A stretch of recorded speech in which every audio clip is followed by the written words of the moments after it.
Irra e o Diego Tiama, para a gente discutir aqui assuntos pertinentes ao momento atual, a economia japonesa, as paralisações e aí as ações que o governo tem feito para poder mitigar aí os danos provocados por essa crise surpresa, né? Até 3 meses atrás ninguém pensava que teria uma crise nessa magnitude, sobretudo tendo a ver aí com questão de pandemia, né? Então, boa noite, pessoal que está nos acompanhando. Boa noite, Edson. Boa noite, Diego. Boa noite, Marcelo. Boa noite, Edson. E boa noite para todo mundo que está acompanhando a gente aí. Boa noite aí, pessoal. Isso, o Edson já tá sempre comigo aqui. O Diego já é muito conhecido também, mas, por favor, pode se apresentar aí. Pode ficar à vontade. Pessoal, boa noite. Bom, acho que o pessoal conhece já. Eu venho fazendo um trabalho aí também de lives e tudo mais, embora ultimamente a gente tenha ficado meio ausente, mas o meu canal é o Valentemente. A gente aborda temas relacionados ao empreendedorismo, relacionados a essa questão de mudança de mentalidade, principalmente para os brasileiros que moram no Japão e têm vontade de exercer uma profissão, outra, se não operário, e também aqueles que têm vontade de empreender, ter a própria empresa aqui no Japão.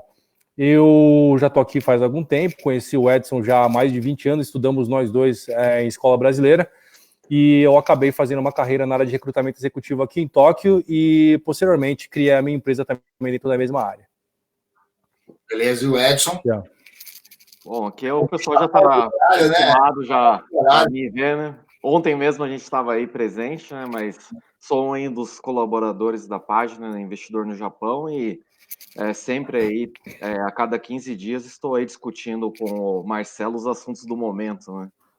Beleza. O pessoal, eu dar uma boa noite para o pessoal que está aqui com a gente aqui. Aqui o Toyoda está, o Adriano Kawatsu, a Cleonice Góes, Josué Ushida, Luiz Koga, Léo Shimada, Thiago Kimura, Eduardo Satoru e o Thiago Kimura, já falei, está aqui com a gente, e outras pessoas também. Pessoal, hoje saiu uma matéria aqui da Alternativa, citando o Tokyo Shimbun, né, até para a gente já ser objetivo no que a gente vai falar, falando sobre aí uma possível ajuda do governo, ajuda financeira, para poder mitigar os riscos e mitigar aí os danos, né, provocados pelo coronavírus, né. A matéria trata aqui como uma ajuda que pode chegar até 100 mil, inclusive esta uma proposta aí de partidos da base governista japonesa, propondo aí que seja um valor de 100 mil e, a princípio, que esse valor seja distribuído para todo cidadão no Japão. Porém, a matéria aqui deixou claro que o governo vai definir um patamar de renda,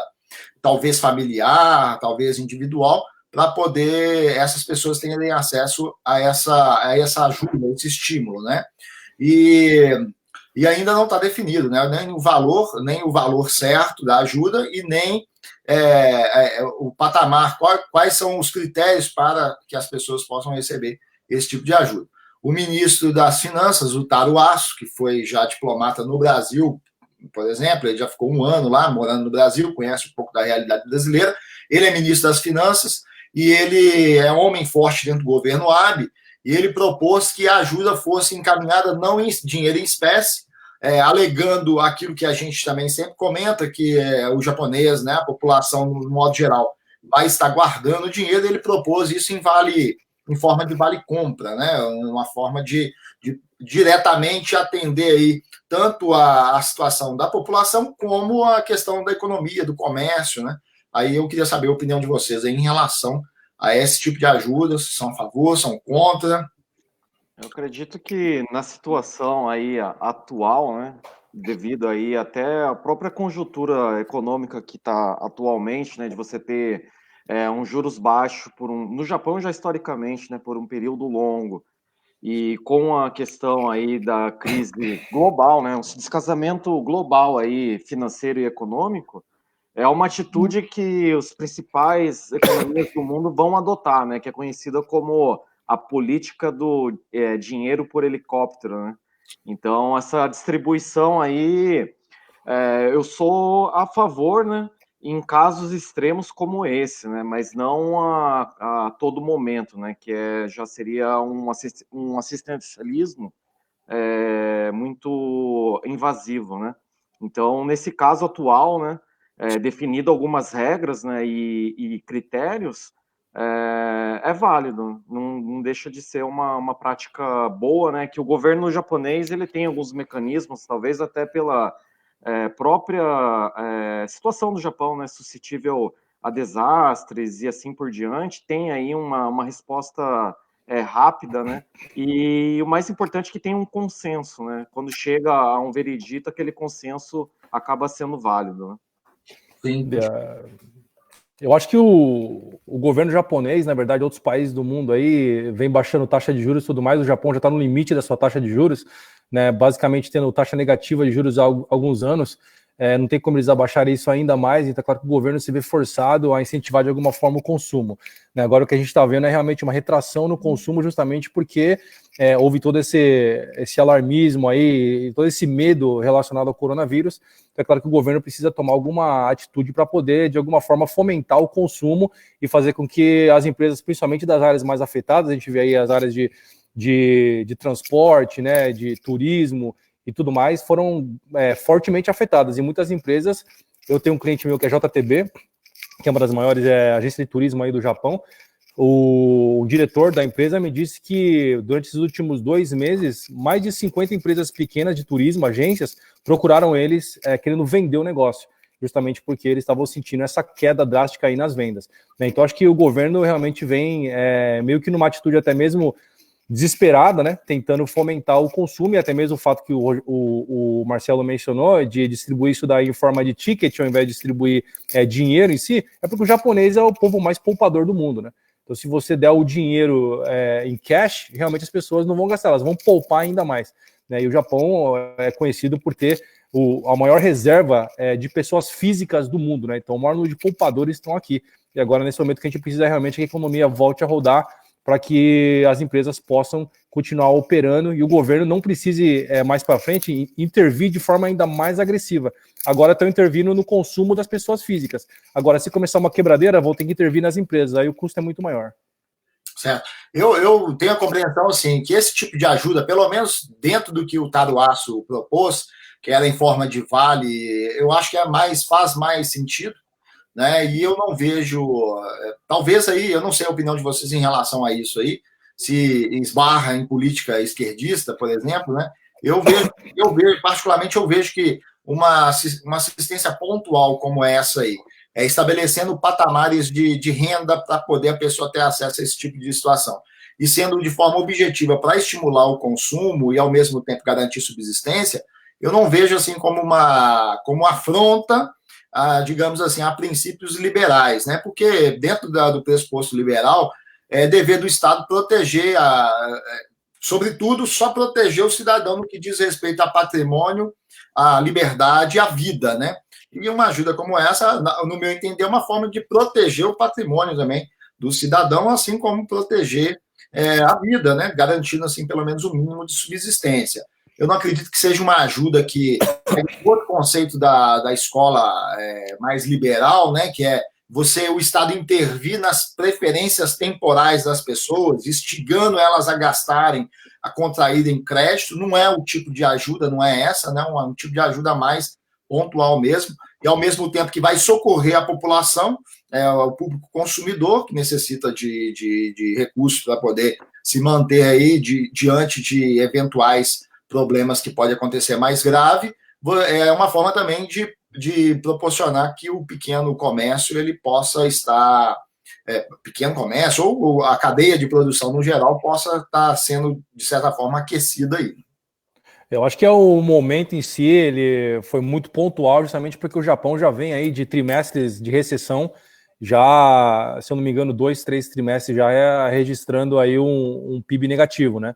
Então, eu acho que esse coronavírus veio de fato para poder dar um golpe duro aí na economia global e o Japão sentiu como ninguém, né? Aí a gente entra também no mérito da atitude do governo japonês com relação às medidas de contenção do vírus, né? Acho que já é outro assunto, mas eu acho que até agora, né, no meu ponto de vista, o governo vem atuando muito bem no sentido de não causar nenhum tipo de pânico na população, justamente para que os impactos econômicos do vírus não sejam maiores do que eles têm sido até hoje. E a gente pode ver que países, por exemplo, que tiveram esse impacto de forma mais acentuada, eles vão sofrer sim uma forte bordoada aí no sistema financeiro e na economia, que ainda está por vir daqui, sei lá, 1, 2, 3 meses, a gente vai começar a sentir isso daí. Isso vai se refletir na quebradeira de empresas, de bancos, e o governo tentando resgatar essas empresas aí. Então, acho que o governo japonês vem agindo com muita cautela e, ao mesmo tempo, anunciando medidas de maneira coordenada, de forma a não mostrar o desespero para a população.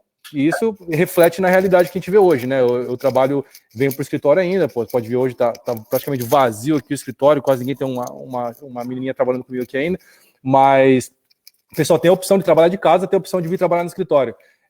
Mas eu mesmo tô vindo trabalhar no escritório e eu pego o metrô, tá lotado, cara, né? Se isso é bom ou é ruim pela questão do vírus, se espalha mais rápido e tudo mais, mas é bom porque a gente vê que a população está engajada em manter uma economia forte.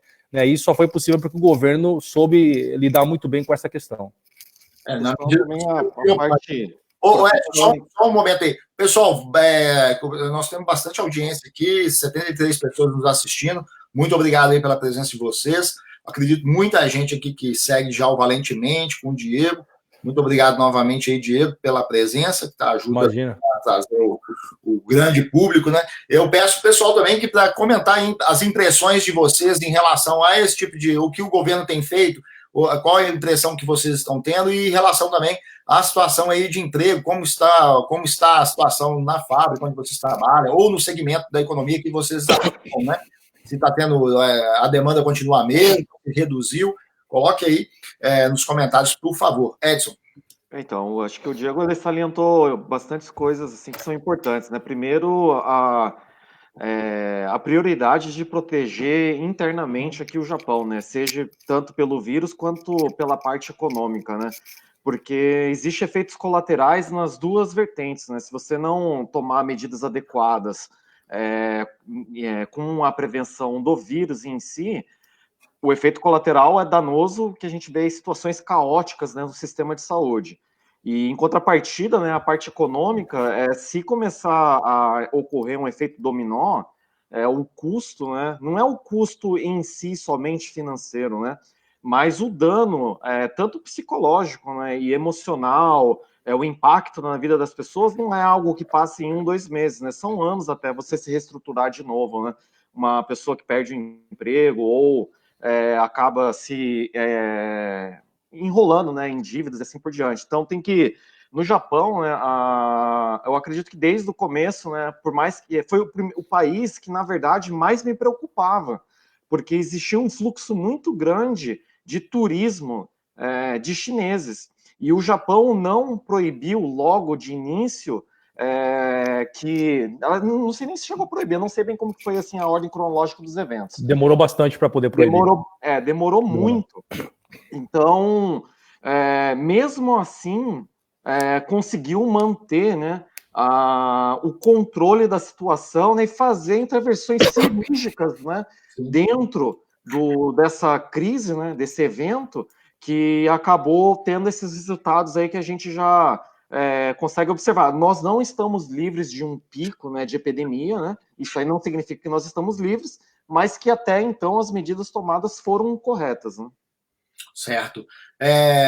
Em relação à China, né, eu até publiquei hoje sobre perguntas, né, hipotéticas, obviamente eu que formulei as perguntas, se a China havia criado o coronavírus para poder se beneficiar. Eu, particularmente, acredito que não. A China não criou com esse intuito, né? Agora, que o governo chinês ele tem uma responsabilidade, sim, na disseminação. Existem aí inúmeros... Eu até compartilhei com uma pessoa que me questionou em relação a isso, inúmeros dados aí, fatos, né, que comprovam que o governo chinês ele brincou, ele omitiu, negligenciou, ou até mesmo cerceou a liberdade de pessoas, pesquisadores e médicos na China que queriam a divulgação dos dados referente a essa bomba relógio que mais cedo ou mais tarde poderia explodir por conta dos hábitos alimentares de pessoas, sobretudo no sul, no interior da China, né?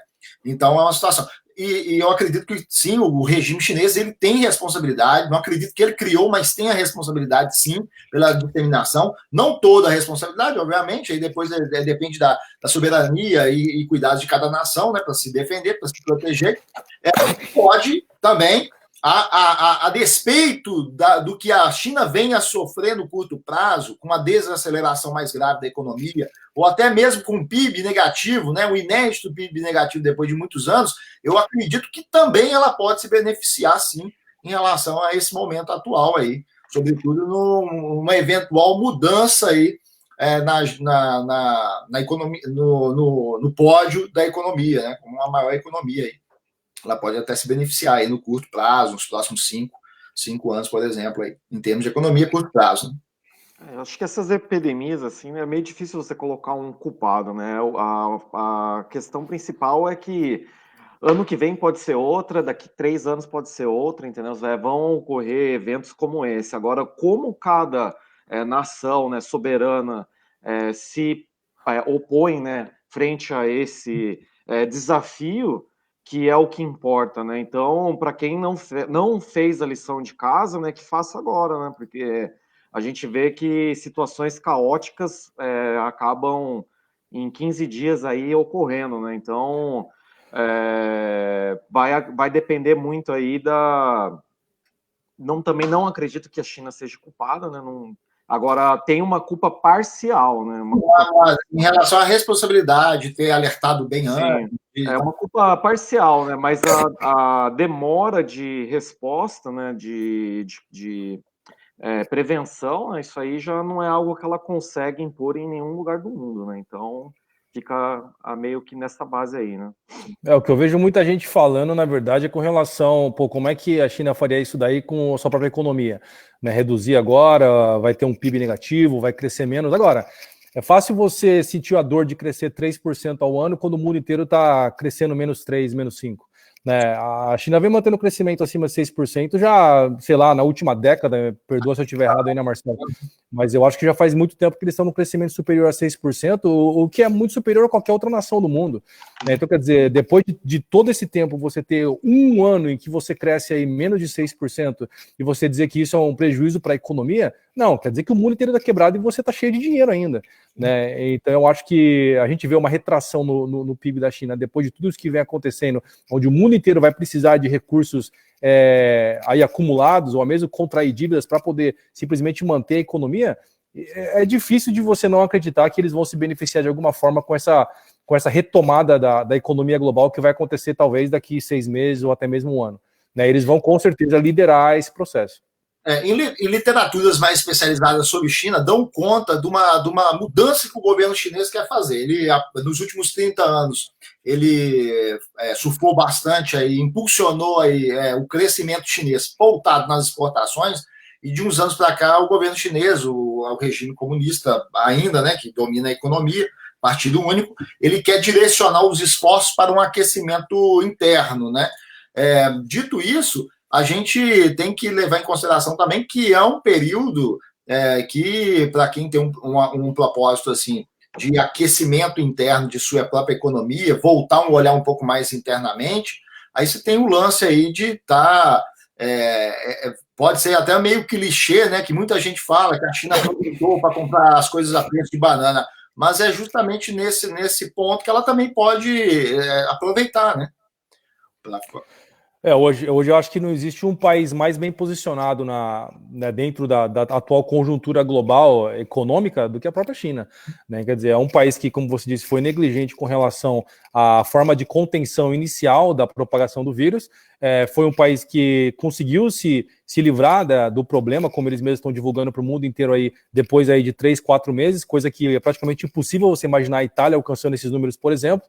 Né? E hoje em dia eles podem oferecer ajuda para o mundo, e não somente ajuda humanitária, não, eles oferecem ajuda financeira. Né? O tanto de investimentos que eles vão fazer daqui para frente, inclusive no Brasil, não é brincadeira. Né? Então você vai ver realmente, né, um aumento aí no capital chinês presente dentro das corporações de capital aberto e também dentro dos governos. A gente vê, por exemplo, o governo americano pode ser que não aceite, mas você acha que um governo de um Congo, de uma Angola, ou qualquer país pobre da África, com certeza se venderia rapidamente para um governo. Mesmo no Brasil, que é mais ideologicamente mais alinhado hoje aos Estados Unidos, com certeza foi o que até o governo fez, correu para poder amenizar aí o atrito que teve, aquela fagulhinha que teve aí recentemente aí envolvendo o embaixador e o filho do presidente, né, do Bolsonaro.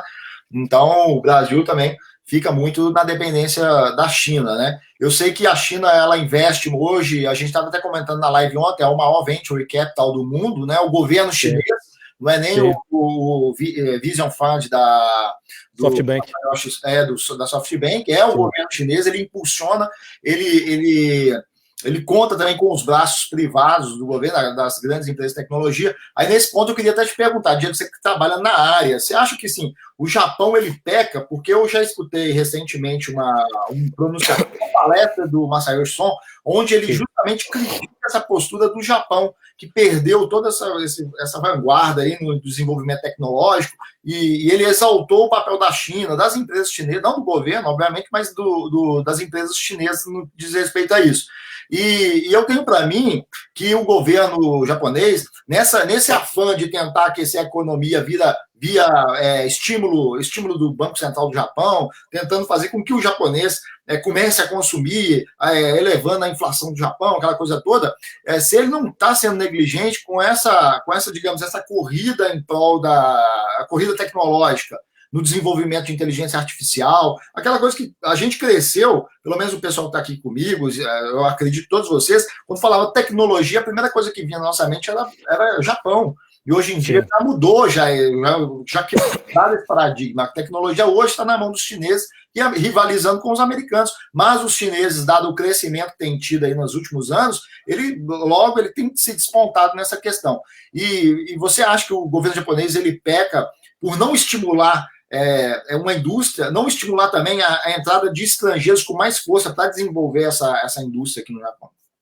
Pergunta muito boa. Esse é um fato. Eu comecei a trabalhar com tecnologia aqui no Japão fazem mais ou menos 10 anos e eu vejo um desenvolvimento relativamente lento desse setor aqui no Japão. A gente vê o mundo realmente sendo liderado pelos Estados Unidos e pela China.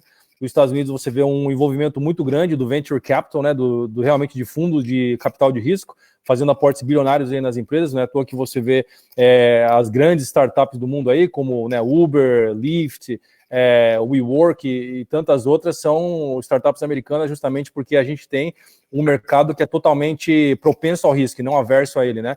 E a gente vê a China sendo liderada aí pelo governo, fazendo esses aportes bilionários nas empresas, e não é à toa que você vê o Alibaba, você vê Tencent Group, você vê ByteDance agora também com o TikTok, né? Então tem várias empresas chinesas que estão na vanguarda da tecnologia justamente porque elas tiveram um apoio no início do governo, e isso inclui financiamentos a longuíssimo prazo, a juros baixíssimos e até mesmo no modelo de venture capital também, onde o governo detém participação societária nessas startups. Então a gente vê que o Japão demorou muito para poder entender que a tecnologia, no seu modelo mais avançado, que seria de fato a robótica, a inteligência artificial, todas essas tecnologias novas que vem surgindo, né, armazenamento em nuvem e tudo mais, você vê que o Japão ficou para trás. A tecnologia que o Japão era conhecida por deter, na verdade, era uma tecnologia de automação industrial. Então, é na época em que, né, a indústria tinha muita força, então você via o Japão aí criando robôs para poder substituir trabalhadores dentro das fábricas, mas esses robôs não pensam por si, eles simplesmente fazem trabalhos mecânicos que é exatamente o que um ser humano faria ali dentro daquela linha de montagem. Mas a gente viu que esse modelo já ficou ultrapassado, porque hoje em dia os robôs eles fazem muito mais do que um trabalho repetitivo, né? Eles conseguem pensar por si próprios, eles conseguem desviar de objetos, eles conseguem determinar o que priorizar, o que fazer primeiro, o que pegar primeiro. Então a gente vê que o Japão está ficando para trás cada vez mais, isso por falta de aporte, por falta de apoio por parte do governo e também por parte dessa visão de risco, né, de venture capital realmente que o Japão não tem, que vem entrando aos poucos aqui. Mas você vê, por exemplo, um aporte de, sei lá, 20 milhões de dólares, né, que seria um aporte de Nidioco aqui no Japão. É algo muito difícil, né? Nos Estados Unidos isso daí não é nada. 20 milhões de dólares é um aporte para uma empresa minúscula de 3 caras. Aqui no Japão, se você vê empresas que têm aporte de 20 milhões, 30, 40 milhões de dólares, são casos raríssimos e altamente notificados pela mídia aí, né? Eu acho que sim, o Japão ficou para trás. Dificilmente eles vão conseguir chegar ao alcance do que hoje é a China, do que hoje é os Estados Unidos, ou até mesmo do que é o Brasil. A gente vê as empresas entrando fortemente no Brasil. A própria SoftBank mesmo investe mais lá fora do que investe aqui no Japão, justamente porque eles entendem que o custo de aquisição também de mão de obra capacitada nos países lá fora é muito mais barato do que aqui no Japão. Até mesmo Israel, estava vendo Israel, 9 milhões de habitantes, um país minúsculo dentro do Oriente Médio, cercado de inimigo, também tem uma indústria pujante aí de Exatamente. tecnológico, e até o É. Estado investindo forte, né? Uma participação forte do Isso. Estado, dando incentivo aí. Tá?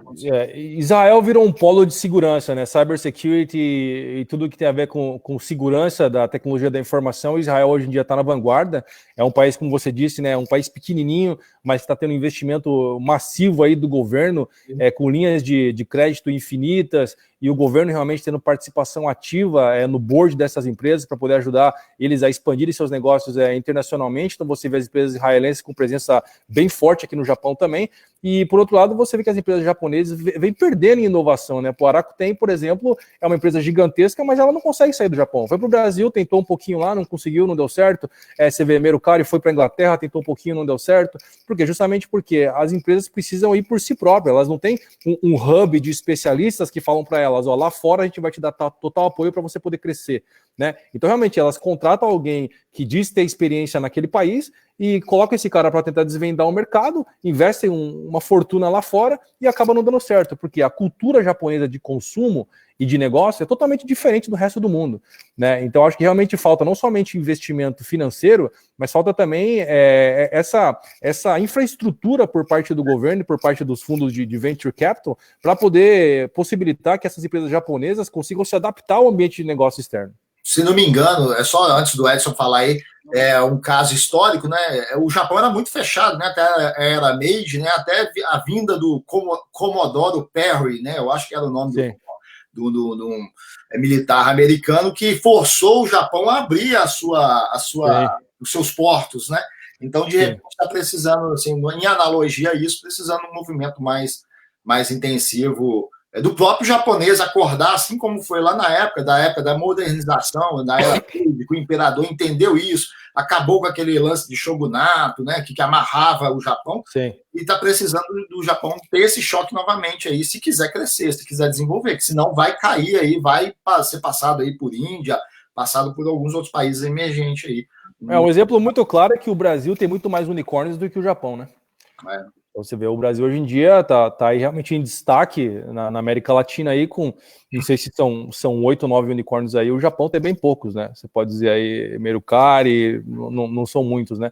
E Estados Unidos e China liderando essa lista. Então, mas por outro lado, né, entrando um pouco na minha área, eu acho que é uma oportunidade muito grande para os brasileiros que desejam entrar nessa área de tecnologia, justamente porque o Japão está começando a entender que se eles forem depender somente do que eles já têm dentro do país, e principalmente se depender dos nativos, eles jamais vão conseguir competir de igual para igual com as potências lá fora. Né? Então, eu sinto falta o governo ter programas de estímulo, inclusive para convidar aí capital estrangeiro, ainda que pouco, não precisa ser aquele dinheiro fenomenal, mas transformar o Japão, e o Edson até citou isso ontem na live. Fala aí, Edson, sobre as pretensões do governo, ainda que tímida, né, de tentar fazer o Japão. É que, pela toda a conjuntura, assim, somando a que foi falado ontem, né, que o Japão ele gozava, né, de uma soberania, né, frente a outros países que, com o tempo, esse diferencial foi diminuindo, né? Então, a posição do Japão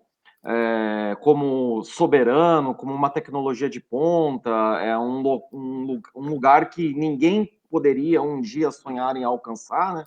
Você pode ter como referência até mesmo a China. A gente tinha, né, como costume, pelo menos eu, quando mais novo, olhar lá e, tipo, a Made, olhava assim, é feito na China. Aí já dava um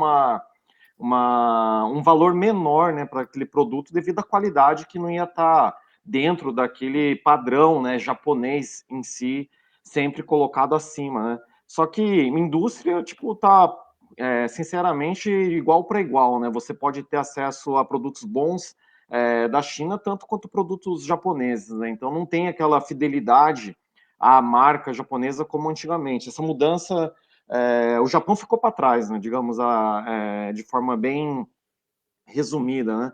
E na parte de tecnologia, ele está correndo atrás do prejuízo, né? Então, o Abe aí, nesses últimos anos aí no seu governo, ele tenta de todas as formas, né, incentivar, né? E, de certa forma, não digo, tá obtendo um certo êxito, né?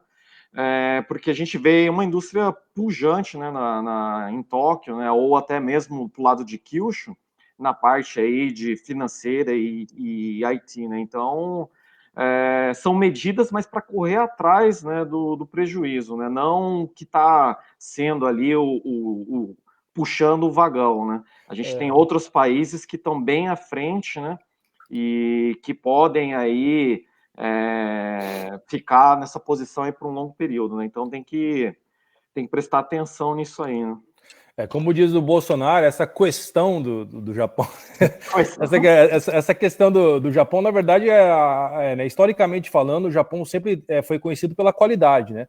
Então você vê antigamente as empresas que realmente representaram o Japão como uma potência tecnológica, são as empresas que hoje estão sofrendo com a falta de inovação, que são a Toshiba, Fujitsu, Sony, NEC, né, todas essas empresas gigantescas de semicondutores, tecnologia, elas estiveram aí, né, na vanguarda da indústria durante vários anos, mas elas não aproveitaram para poder inovar, elas não perceberam que o mundo estava migrando do hardware para o software, não perceberam que o mundo estava mudando do servidor físico para a nuvem, não perceberam que o mundo estava migrando do jogo físico para o jogo online, né? Então eles não conseguiram entender essa migração num tempo hábil e entender que o mundo globalizado, a questão da qualidade foi colocada de lado. Por quê? Por questão de custos, todo mundo produz no mesmo lugar.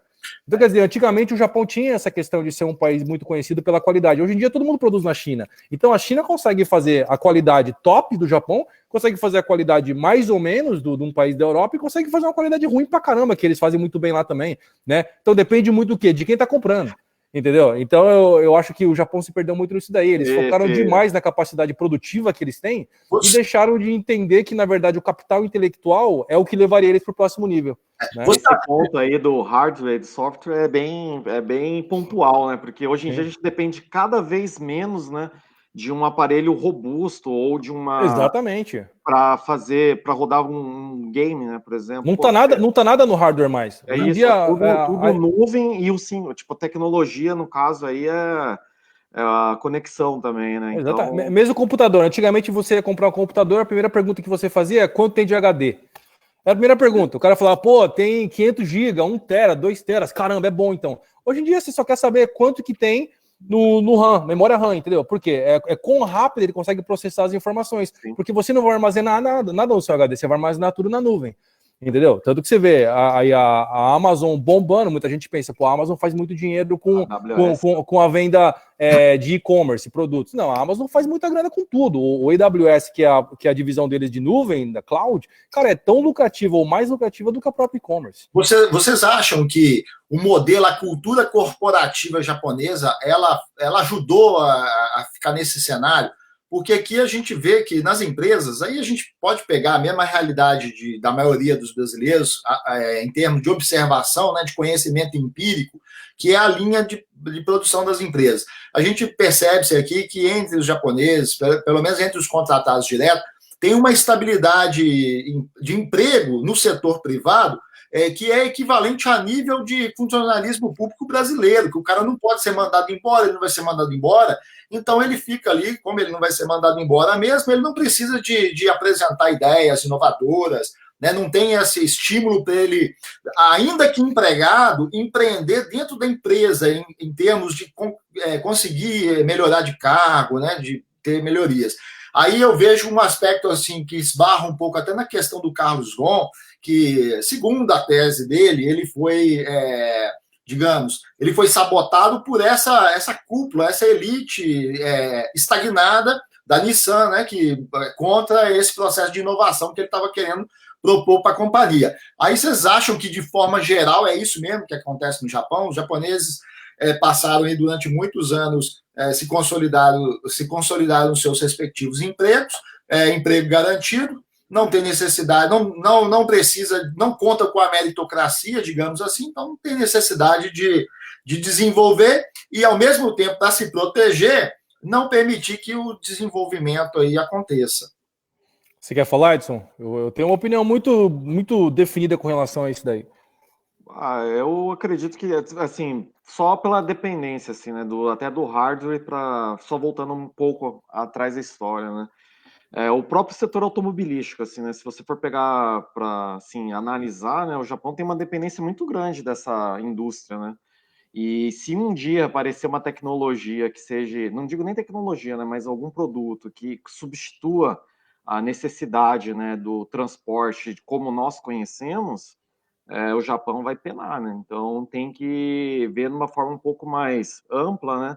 Que a situação é delicada, né? Hoje em dia a gente depende cada vez menos aí do processo manufaturado, né? E estamos participando cada vez para algo mais leve, né? Algo menos pesado, né? Com uma necessidade cada vez menos de estrutura, né? Então tem uma rigidez, né? Dentro da organização japonesa que prejudicou, né? Isso aí eu acredito que foi prejudicado, né? Com relação a essa questão aí do ambiente corporativo japonês, eu acho que isso daí, na verdade, vai muito além do ambiente corporativo. Isso aí começa dentro da escola. Né? O menino estuda na escola e ele é um gênio. Né? Aí a escola pega e poda as asas dele e fala, não, você tem que ser igual a todo mundo porque aqui nós somos uma equipe. Né? Então, quer dizer, o Japão, nessa de trabalho em equipe, ele conseguiu criar um sistema manufatureiro, como o Edson muito bem pontuou aí, muito eficiente, porque todo mundo trabalha como um robô. Né? Então, isso funcionou muito bem para poder criar sistemas como Kanban, sistemas como TQM, 7S, 5S e o caramba. Agora, isso daí funciona muito bem para a questão de logística, para a questão de supply chain e tudo mais, mas a gente está falando de tecnologia. Tecnologia não funciona. Por exemplo, você não vê uma tecnologia japonesa, uma metodologia japonesa de desenvolvimento de software, gestão de projetos, que é destaque no mundo. Quais são, por exemplo, gestão de projeto, quais são as certificações conhecidas no mundo? PMP e PMBOK. Nenhuma vem do Japão. Para poder desenvolver software, o que é? Agile ou Scrum? Nenhuma vem do Japão. Né? Então, quer dizer, o japonês é tão bom para criar processo, mas na tecnologia eles não criaram nada. Justamente porque você não pode se destacar. Você tem que trabalhar em equipe e cada um tem que fazer somente uma parte pequena e se tornar um especialista naquilo ali. Nas amarras do coletivismo. Exatamente. Então, quer dizer, você acaba criando um país que funciona para uma área, mas acontece que você tem que ter uma mentalidade dinâmica, entender que a economia gira em ciclos. Né? Se você ficar bom naquilo ali para sempre, vai chegar um momento que a demanda por aquele produto vai acabar. Ou os outros países vão alcançar o seu estado de supremacia naquela área e você vai precisar partir para uma outra área e inovar naquela outra área. Né? E o Japão não vem fazendo isso. Eu acho que essa educação extremamente coletivista, onde você não pode se destacar, porque eu uso um exemplo bem fácil de entender, né? Por exemplo, se você pegar todas as crianças, eu tenho filho também, Marcelo também tem, a gente sabe que cada ser humano ele é diferente na sua essência.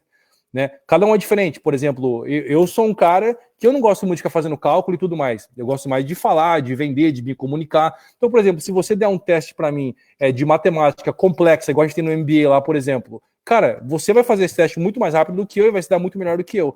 Agora, se você me der esse meixirê aqui e falar, Diego, vai lá na rua e vende esse meixirê, talvez eu venda muito mais rápido que você. Por quê? É uma habilidade natural que eu consegui identificar durante a minha vida, desenvolvi essa habilidade e consegui hoje viver dela. Agora, muitas pessoas, ou 99% delas, não conseguem viver da sua habilidade justamente porque, desde o início, eles são ensinados a ser igual a todo mundo. Sim.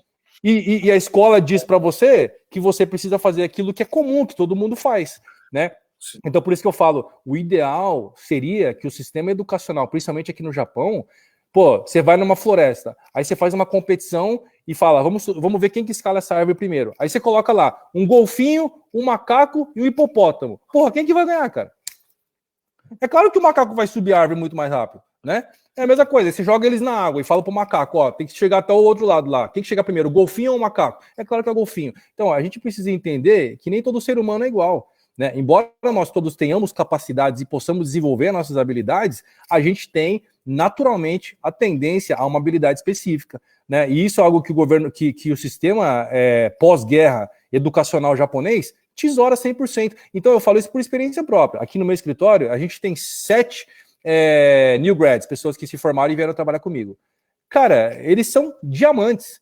Porque não são o tradicional japonês. Eles estudaram fora, eles têm uma visão global, eles têm vontade de fazer aquilo que eles sonham, eles querem se comunicar com o estrangeiro, eles querem ganhar bem, entendeu? Agora, em geral, o governo, o sistema te educa para poder se conformar com aquilo que todo mundo tem, cara. É para ser mais uma peça na engrenagem aí do sistema. Exatamente. Isso foi muito bom no processo de reconstrução de um país em caos, onde precisava de uma população aí homogeneizada, né, digamos assim.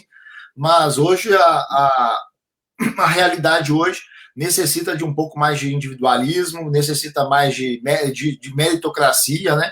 E necessita, sobretudo, que as pessoas se conscientizem que existem as atividades valorizadas e as atividades valiosas, né? São coisas distintas. Eu posso ter uma atividade valorizada pela sociedade, mas ela pode não ser valiosa, onde, diante de qualquer situação, as adversas também, eu consigo, com aquelas habilidades valiosas, eu consigo ganhar dinheiro, eu consigo fazer dinheiro, né? Criar oportunidade onde não tem oportunidade. E, de repente, só as atividades que são, pela convenção social, muito valorizadas, porque a tia toca, porque a avó te dá parabéns, porque a mãe bate palma para você, escreve no Facebook, meu filho é isso, né? O Exatamente. Estado é isso.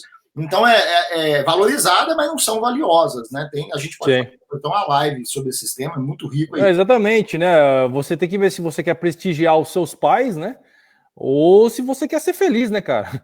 Eu acho que essa é a questão, né? E quando você entra no mérito da questão profissional, automaticamente você acaba tendo que linkar isso daí com o número de suicídios que tem no Japão, por exemplo, né? Com a infelicidade das pessoas no trabalho, com o alto número de pessoas com depressão, a baixa produtividade do funcionário japonês, a longa jornada de trabalho, e quando você compara a produtividade com países que trabalham 5, 6 horas por dia, você vê que o Japão produz bem menos. Por quê? Né? Então, quer dizer, tudo isso tem a ver justamente com todo esse sistema educacional que molda todo mundo aí da mesma maneira, sem respeitar a individualidade de cada ser humano, né? Você citou a habilidade de vender, é uma habilidade valiosa, que você não vai aprender no escola. E, de repente, você vê pessoas que têm uma formação acadêmica até interessante, bastante valorizada, né? Porque tem um diploma, tem um título e tal, mas ela, por não ter essa habilidade que eu julgo não valorizada, mas valiosa, hoje tem pessoas olhando mais, valorizando a arte de vender, né? Mas então ela não faz parte de um sistema educacional dentro do currículo escolar. Então é uma habilidade valiosa, né? E com ela você ganha dinheiro. E às vezes um cara que tem uma habilidade valorizada, ele não consegue ganhar dinheiro e ainda fica depois aí frustrado, fica aí amargurado, né? Por que eu não ganho dinheiro e o fulano ganha dinheiro e tal? Cai nesse tipo de situação aí. Dificilmente os pais vão ficar orgulhosos de falar que o filho é um vendedor, né? Geralmente, se for um médico ou um advogado, traz mais prestígio. Pessoal, vou ler alguns comentários aqui. Luiz, eu te amo, eu acredito que é parente seu, Diego. Coloca aqui. Meu tio. Seu tio? Aqui, ele coloca um dado interessante. Aqui em Sorocaba está tudo parado por 30 dias, transporte coletivo, comércio. Eu vi que a Toyota lá em Sorocaba também já anunciou. Já parou, ação, exatamente. Alessandro Pinguim, então estão me procurando mais. Não entendi aqui. O Pinguim está comemorando a crise aí, basicamente. Ele vai ficar condicionado, né? Pinguim, tá certo. Pessoal, é amigo seu? É amigo meu. Pessoal, é o Alessandro. Alessandro Pinguim, precisando aí de manutenção ar-condicionado, fale com o Alessandro Pinguim, fazendo até um... Pinguim é bom, é o top do ar-condicionado em Aitken Shizuoka. Beleza. A Carla Nakaema reduziu muito, todos que são de empreiteira foram dispensados. Motivo, não tem produção para o mês que vem, porque o mundo parou.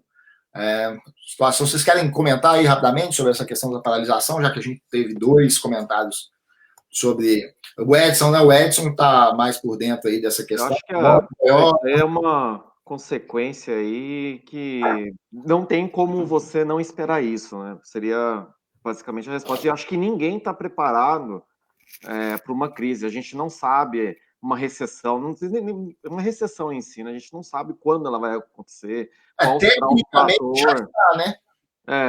Então é iminente, né? Uma hora ou outra algo sistêmico ocorre. Então, por um prazo aí de tempo, né? Que eu, otimista, né? aí até mês 6, no mínimo, não dá para a gente esperar algo além do cenário que a gente está obtendo, né? Espero que não tenha consequências muito grandes aí para as pessoas da comunidade, né? Com, por exemplo, o desemprego, né? E que tudo volte à normalidade, mas mês 6 aí, até porque mês 4 tem o período de ingresso, né, das pessoas recém-formadas. Naturalmente, a gente já vive um ciclo nesse período, né? Ouvi dizer que Então, eles vão fazer a cerimônia de entrada do pessoal novo aí via Skype, né? Não, brincadeira. Não sei, né? Mas até aí, esse ano, né? Vamos jogar a realidade, né? Esse ano aí é desafiador, né? Então tem que ficar meio atento a isso, né? Galera, por isso que eu falo, né? Assim, eu vejo diversos amigos meus no Facebook aí defendendo a paralisação total. Se você tem amor à vida, pare, fique em casa e tudo mais, mas a gente precisa entender qual que é o impacto real de toda essa paralisação, desse lockdown aí, de que maneira isso afeta a nossa vida e a nossa família. Né? É claro que o vírus é perigoso, existem pessoas morrendo e tudo mais. Agora, a gente precisa entender que o Japão é um país que já vem lidando com surtos de influenza há vários anos, né? Todo lugar que você vai aqui no Japão, desde quando eu cheguei aqui há 20 anos, todo comércio que você vai tem um álcool na entrada para você poder passar na mão, todo mundo quando está doente usa máscara, não existe uma proximidade muito, muito próxima assim entre as pessoas, pegar na mão, tal, não é um negócio muito normal. Então, assim, eu consigo ver que o Japão está se dando muito bem nessa situação toda.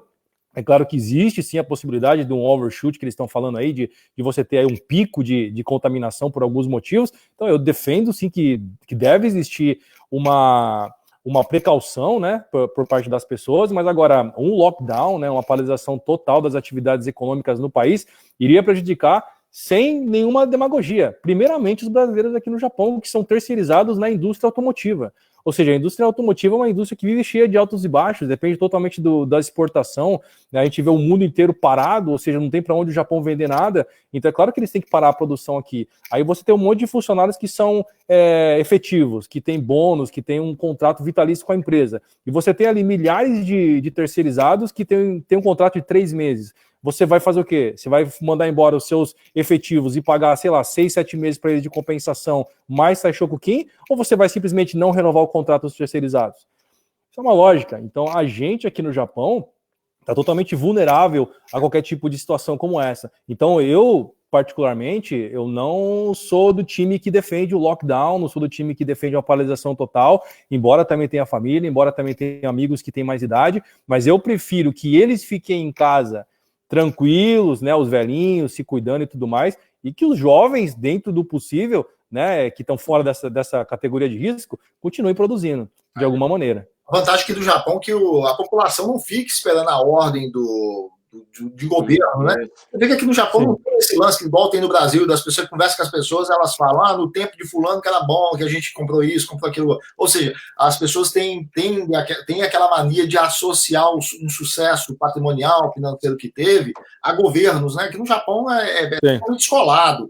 A população já age por conta própria sem esperar muito. Aí, nesse aspecto, eu acho interessante a população japonesa, vale o elogio, né, que ela não espera a determinação do Estado, baixando lei, decreto ou apelo, né, para poder ela mesma se conscientizar em relação a essas prevenções aí que tem que tomar, que o Diego citou. A Amanda Chirato coloca aqui, trabalho de pato em uma fábrica de autopeças, vão dar cubi para os funcionários de empreiteira e pato vai dar folga.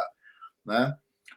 A Edi Kobayashi, Edi Kobayashi, né? Vocês sabiam que o governo nos ofereceu 60 milhões de empréstimo a juros mínimo a todas as empresas que o RIEC caiu menos de 5% do ano passado para cá, motivo coronavírus, o governo pegou 30 trilhões da oposição e agora seus bancos estão atolados de money.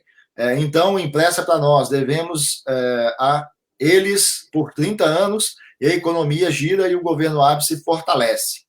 Bem, vocês estão sabendo de alguma... Bom, eu não tenho conhecimento sobre nenhum pacote do gênero, né? Mas eu acredito que, de certa forma, a facilidade de crédito ela pode ocorrer, né? Mas é uma política que já é adotada até antes mesmo da crise, né? Se você vê aí até o acesso a crédito a empresas ou até pessoa física, ele não é tão difícil aqui no Japão, né? Não é algo um bicho de sete cabeças, né? Então, não sei, né? Você tem conhecimento de alguma coisa, Diego? Tem. Existe um banco chamado Banco de Desenvolvimento do Japão, que é o famoso JFC, né, que é Japan Finance Corporation. E ele sim, é muito fácil de conseguir empréstimo, inclusive sempre falo sobre esse tipo de empréstimo. Se você tem uma empresa, por exemplo, eles é quase garantido com um business plan mais ou menos, você conseguir o dobro do seu Shihonkin, com a capital social, né? E agora, por causa do coronavírus, eles estão oferecendo juros, se eu não me engano, de 0,27% para empréstimos, né? Para você poder pagar num período relativamente longo. Então o governo está sim ajudando. Quando ela diz aqui que, né, o governo pegou dinheiro da oposição e agora está cheio de grana. Na verdade, essa oposição também é o governo, né? Querendo ou não, para a visão do cidadão comum, se vem da esquerda ou da direita, não importa. No final vem do nosso bolso, né? E alguém vai ter que pagar essa conta. Então, quando você fala que o governo vai jogar trilhões aí na economia, tem que ver de onde que está vindo essa grana aí, né? Ou ele está aumentando a dívida interna, ou ele está simplesmente queimando dinheiro que vai ser repassado para a população em forma de imposto. Então, isso não me anima muito, não. Agora, no Brasil, né? Reduz a alíquota compulsória, que na verdade não é um dinheiro do governo, é um dinheiro do próprio banco, mas também o banco não tem compromisso de jogar esse dinheiro na economia real, né? Então... Sim, exatamente. Então, assim, isso é bom porque, querendo ou não, vai dar um fôlego para as empresas. A gente vê muitas empresas aí na área de turismo, né? Até mesmo eu estava vendo uma reportagem nessa parte de produção de flores, né? Justamente porque nesses eventos que tem de formatura e tudo mais, tem muitas flores assim, que o pessoal dá de presente e tal. E como foi tudo cancelado, então os produtores ficaram com um monte de produto parado. O governo realmente estava querendo fomentar isso daí para dar uma ajuda para essa galera. Até uma campanha, né? Em vez de, na época do White Day, em vez de você comprar um chocolate, também comprar aí uma flor, né? Porque teve esses casos aí de cancelamentos, né? Exatamente. E essa medida aí é assertiva, né? De certa forma, mas desde que seja feito com consciência, dar crédito a pessoas aí a torto direito, tem um efeito colateral gravíssimo, né? A gente tem aí o subprime bem pertinho aí, nossa, em 2008, 2009, né? Com Sim. linhas de créditos de assim, risco, né, muito alto, elevado. Então, não é muito... Depende da situação, né? E se for para a criação de riqueza, né, de valor, aí até que é válido, mas tem que... crédito é algo meio complicado de você avaliar se é bom ou é ruim, né? Vai depender muito aí do caso específico, né? Essa questão toda, por exemplo, né, eu poderia analisar tudo através da ótica da minha realidade. A gente trabalha com empresas de tecnologia que receberam aí aportes milionários, estão desenvolvendo um produto que vai ficar pronto daqui 2, 3 anos, não estão com nenhuma pretensão de ter lucro nos próximos 2, 3, 4 anos, nem mesmo receita. Então, assim, para a gente realmente não afetou muito, justamente porque eles precisam simplesmente criar uma equipe para desenvolver o produto. Então, mas eu não posso colocar a minha situação como uma regra, né? Eu acho que existem muitos negócios que estão sendo afetados. A gente tem um negócio também no varejo que a gente vendeu a empresa, mas assim, a gente sabe que o varejo acaba sentindo isso daí diretamente, porque você lida com a ponta, né? Você lida com o usuário, com o consumidor final. Então, eu acho sim que a gente precisa pensar no empreendedor de uma ótica um pouco mais humana, né? O brasileiro ele foi criado para poder ver o empreendedor como um sanguessuga. O cara que só quer sugar o trabalhador e fazer dinheiro nas costas dele. Agora, o brasileiro não para poder pensar que sem empreendedor não existe emprego, né? E a maior parte dos empregos gerados no mundo, não é só no Brasil não, no Japão também, não são gerados pela Toyota ou pela Mitsubishi ou pela Samsung. Não, é pelo seu Zé da padaria, é pelo Diego do Spotter, é pelo Marcelo do investidor no Japão, é uma galera pequena. Exatamente. Então o que acontece? Muita gente não consegue entender, o cara é ganancioso por isso que ele não quer parar. Mas aí que tá, eu sei qual é o fôlego da minha empresa. Eu tô vendo o livro caixa, eu tô vendo o fluxo de dinheiro, eu sei quanto tempo a gente sobrevive. Eu vou falar isso para os funcionários? Eu não vou, entendeu? Agora, a questão é, se você parar por 1 mês, 2 meses, 3 meses, cara, a dor de você mandar todo mundo embora talvez seja maior do que pegar esse vírus e ficar 2 semanas trancado no hospital. Entendeu? Então, para o empreendedor, é difícil você convencer um empresário, um empreendedor, um cara que tem, 20, 30, 40, 100 famílias sob a responsabilidade dele, de que vale a pena fechar tudo e parar, cara. É difícil, entendeu? No Brasil, essa situação ela é mais delicada porque você tinha um movimento aí nos finais, nos anos do governo Dilma, onde até brincava-se lá que você tinha muita pequena empresa abrindo com o nome Aluga-se, né? Porque nas lojas tinha muita vacância com as placas Aluga-se, e aí o pessoal brincava, falava, o nome da empresa agora virou Aluga-se. Aí você vê a economia tomando um pouco mais, criando-se expectativa em relação ao novo governo, ao novo cenário, né? E as pessoas, de repente, empreendendo.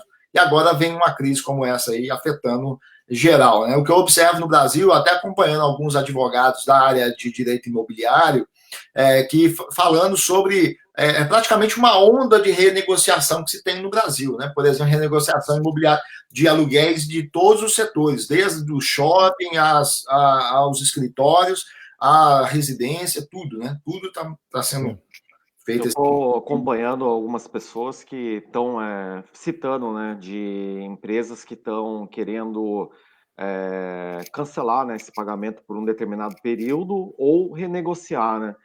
E o extremo é sempre muito ruim, né? Eu tenho pelo menos essa visão, né?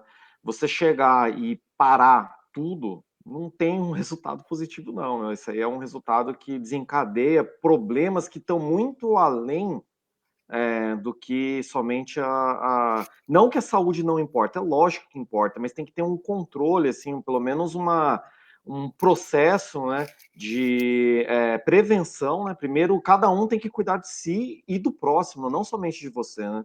Você cuida de você mesmo e do próximo também. E depois vem a questão que não é a imposição do governo, né? Ela é importante, mas a consciência é mais importante do que a imposição em si, né? Então, se você toma uma medida extrema, né, você tem que ver que a consequência será muito grave. Então, o que eu posso fazer para evitar, né, que isso se espalhe e desencadeie, né, situações como essa aí do fechamento total, né? Em casos específicos onde há um risco muito alto, um descontrole total da epidemia, realmente é uma coisa a se pensar, que foi feito na China. Não foi toda a China que foi fechada, né?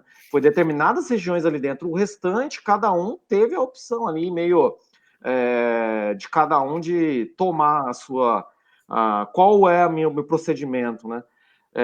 A ordem do governo fique em casa, mas se você quiser sair, você saia, desde que cumpra-se alguma exigência. Aí tinha que usar máscara, tinha álcool, controle de temperatura, vários fatores ali, né, que contribuíram para que não se espalhasse para outras regiões. Tem países que adotaram, o Japão adotou medidas semelhantes, o Diego mencionou o álcool, mencionou até questões culturais, a influenza anualmente, pelo menos 2 ou 3 vezes tem picos, né, de influenza. O que eu faço para não passar para o próximo? Você já toma umas decisões que acabam evitando, né?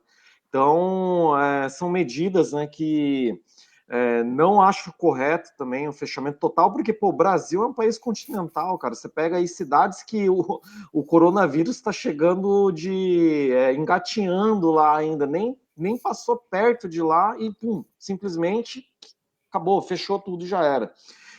Será que isso aí foi realmente necessário, né? Será que não existe um meio termo nessa situação aí que fosse mais benéfico para todos, não somente para o microempresário, para as pessoas que estão doentes e assim por diante? Então tem que ter um equilíbrio ali que não está ocorrendo, né? Isso aí que é a questão principal, né?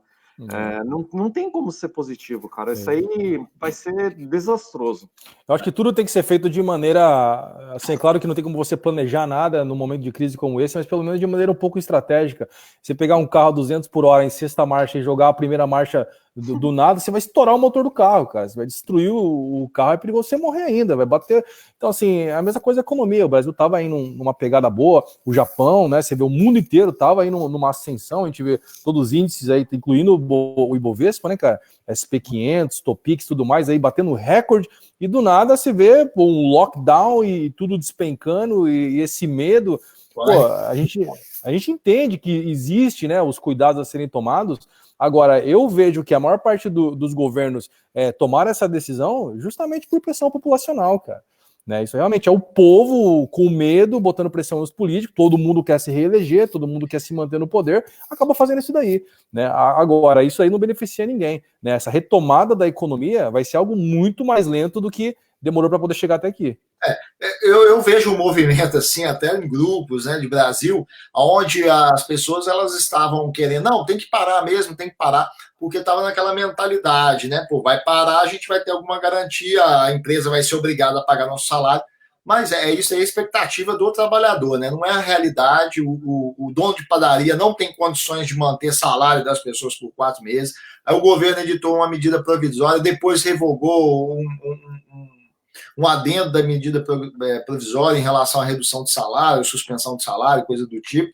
Então, quer dizer, a situação no Brasil ainda é mais complicada, né? Aqui no Japão, a Lisângela Ishi coloca aqui, a Gate Gourmet de Haneda estará temporariamente fechada a partir do mês 4. Já a Gate Gourmet de Narita, que é a empresa que fabrica alimentação para aviões, né?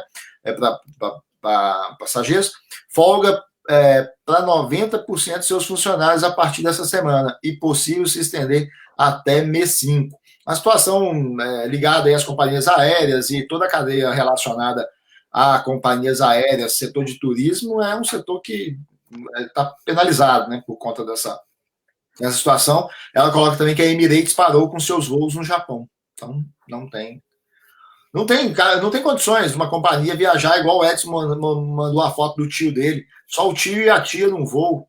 De um voo para 200 pessoas não tem empresa, né, em sã consciência que vai operar uma aeronave que demanda muito custo. No Brasil, a Azul ela anunciou que acho que vai manter os funcionários afastados com negociação de 50%, né? Então já são medidas que têm que ser tomadas. Não tem como você proteger um emprego sem que há algum sacrifício, né, por todos. Assim como não tem como você evitar o contágio assim, comunitário sem que você tome alguns cuidados, né? Então, aqui, pelo menos, acho que na primeira live que a gente fez já sobre o coronavírus, né, a gente mencionou evitar aglomerações, tomar medidas parecidas com o que a gente sempre toma com influenza, não ir em lugares turísticos, etc. Porque são medidas, parecem bestas, né? Mas que evitam, né, de certa forma, o que acabou ocorrendo, né? Crianças, se você vai no mercado, deixa aí se tiver, né? Tem pessoas que no Japão, né, principalmente, por estar longe de família, né? Mas se possível, deixa aí com seu parente, deixa com seu primo, deixa brincando aí com a prima um pouco. Vá fazer compra só aos pais ou só um deles aí, porque, querendo ou não, são algumas medidas que são pequenas, mas quando você junta isso essas pequenas medidas em um grupo grande de pessoas, o efeito se potencializa, né? Então, são coisas que podem ser feitas. Eu vi fotos na internet também, né? Acho que não sei se foi qual país agora, não posso nem afirmar qual país, mas tinha círculos, né? Numa fila de espera num banco ou numa varejista, para as pessoas respeitarem o distanciamento entre um e outro e o uso de máscara obrigatório, né? O álcool e a medida de temperatura. Então, são medidas pequenas, mas que dão algum retorno, né? Sim, sim. Vocês acreditam que aqui no Japão pode acontecer aí? Quais são os riscos que vocês consideram aí? Chegar numa situação igual ao do Brasil, onde a gente já vê essa onda de pedido de renegociação de aluguéis, você vê as empresas que são as mais robustas da Bolsa, pelo menos assim, são as menos voláteis, que são as empresas de energia, também já estão sofrendo porque há uma perspectiva de vai reduzir o consumo da energia elétrica, as empresas paradas, né, indústrias paradas, vão penar também. Vocês... Eu vejo assim, se a situação continuar do jeito que está, a gente já vai ver algum tipo de impacto negativo na economia. Por exemplo, o setor de imóveis, né? Aqui em Tóquio tem um complexo muito grande, chama Harumi Flag, que foi um complexo construído para poder hospedar os atletas da Olimpíada. Só que esse complexo, na verdade, tem mais de 3 mil, 4 mil apartamentos. São apartamentos de luxo, cara, apartamentos bonitos. E eles iriam hospedar os atletas, só que eles estão sendo vendidos para donos, pessoas físicas. Empresas também, claro, né? Só que a ocupação seria depois das Olimpíadas. Eles renovar esses apartamentos para poder vender para os donos finais. E agora, com esse atraso da Olimpíada, é claro que possivelmente vai haver um grande número de devoluções, de cancelamento de contratos. que essas pessoas tiveram que pagar aí 10% do valor do imóvel para poder utilizar aí daqui 4 anos, já começaram a pagar fazem 4 anos, e agora eles vão ter que adiar ainda 1 ano mais, e dentro da cláusula do contrato diz que eles podem, se quiserem, podem cancelar esse contrato aí. Então a gente vai ver já um efeito aí gigantesco no real estate, aí, na parte de imóveis aqui em Tóquio. A gente vê vários outros setores, né, cara? A gente vê realmente essa falta de confiança e de perspectiva com relação ao futuro. A minha área de tecnologia eu não senti muito, mas, por exemplo, tem amigos meus que trabalham na parte de manufatura, trabalham na parte de marketing, trabalham recrutamento para outras áreas, e muitas empresas estão colocando hiring freeze, né? Eles estão congelando o recrutamento de novas pessoas até segunda ordem. Então a gente vai ver sim um declínio aí na economia, né? Uma queda acentuada no PIB, mais do que a gente já tinha visto. Agora é importante que não haja esse overshoot, né? Eu acho que se a contaminação aumentar ainda mais e a população, principalmente aqui em Tóquio, se vê forçada a um lockdown, né? A Marina diz que a Koike-san, que é a governadora de Tóquio, vai fazer uma pronunciamento hoje, às 8h13. Sim, então assim, o governo está preocupado, existe a possibilidade, as pessoas não estão se cuidando, e o Eno estava tendo Hanami ali, na verdade não era para fazer Hanami, mas no sábado está voltado, cara, milhões de pessoas ali dentro ali, então, quer dizer, as pessoas não estão se cuidando, e é preocupante isso daí, o metrô é lotado, os parques estão lotados, os shoppings estão lotados, então a possibilidade de uma contaminação em massa acontecer aqui, cara, vai parar a economia como um todo, né? Então essa preocupação eu tenho sim, pode acontecer ainda, o Japão ainda não passou pelo seu pico, né? E desde que isso não aconteça, eu acho difícil piorar, né? Eu acho que pode continuar dessa forma até um período, mas assim que o mundo como um todo começar a se retomar as atividades, o Japão começa a melhorar também, justamente porque é um país muito dependente de exportação, né? Sim. Em relação a essas desistências aí, eu tenho a opinião assim, nós estamos num momento que o mal é de todos, né? Todo mundo está sendo afetado aí de alguma outra, igual o Pinguim aqui, o Alessandro Pinguim, colocou que cresceram, o pedido de higienizações cresceram mais, né? Mas aí você tem um movimento aí de momento, né? Que as pessoas querem se precaver, limpar ar-condicionado e tal. Mas está afetando todos. E tem um ditado que diz que o mal de todos é consolo de muitos, né? Então acaba que o cara, diante de uma situação onde ele tem que postergar o ganho, não vou ganhar agora, mas eu também não vou liquidar essa minha operação, por exemplo, esses investidores imobiliários, eu pensaria dessa forma, eu acredito que muitos devem pensar assim, porque não adianta para onde eu vou correr. Eu vou liquidar essa operação para ir para um outro setor, mas está tudo ainda meio incerto, né? Então talvez isso dê um pouco também de consolo, né? De consolo aí para o investidor. O Diego mencionou a Koike, né? Ela tem já alguns dias que está mencionando, né? O próprio governo japonês já vem mencionando que se não for tomado medidas, né? A gente não está seguro. Isso que é a verdade. Então, se não for tomar medidas pequenas, cada um cuidar de si e do próximo, vai dar merda. Então, provavelmente, os anúncios que serão feitos são referentes a isso, né? E existe, sim, uma possibilidade, né? Mas para que isso não ocorra, tem que continuar como está, né? Que são aqueles contágios, né? Mais direcionados em um núcleo, né? Que não é comunitário, quando não tem... Você sabe de onde que vem a origem, uma pessoa que se contaminou por contato com determinada pessoa. Você consegue mapear essa contaminação de uma forma mais certa, né? Correta.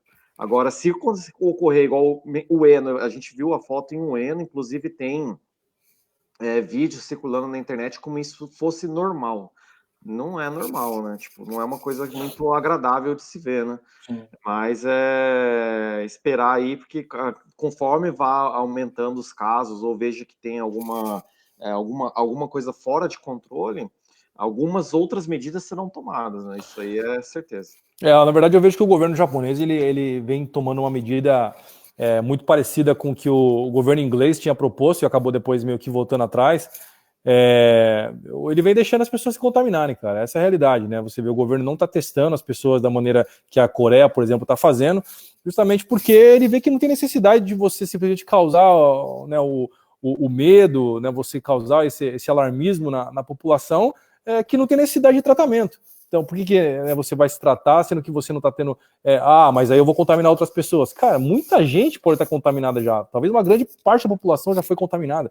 Eu tenho aqui uma menina que está do meu lado aqui, mas veio do país vermelho, né? Não posso falar aqui que ela vai se ligar.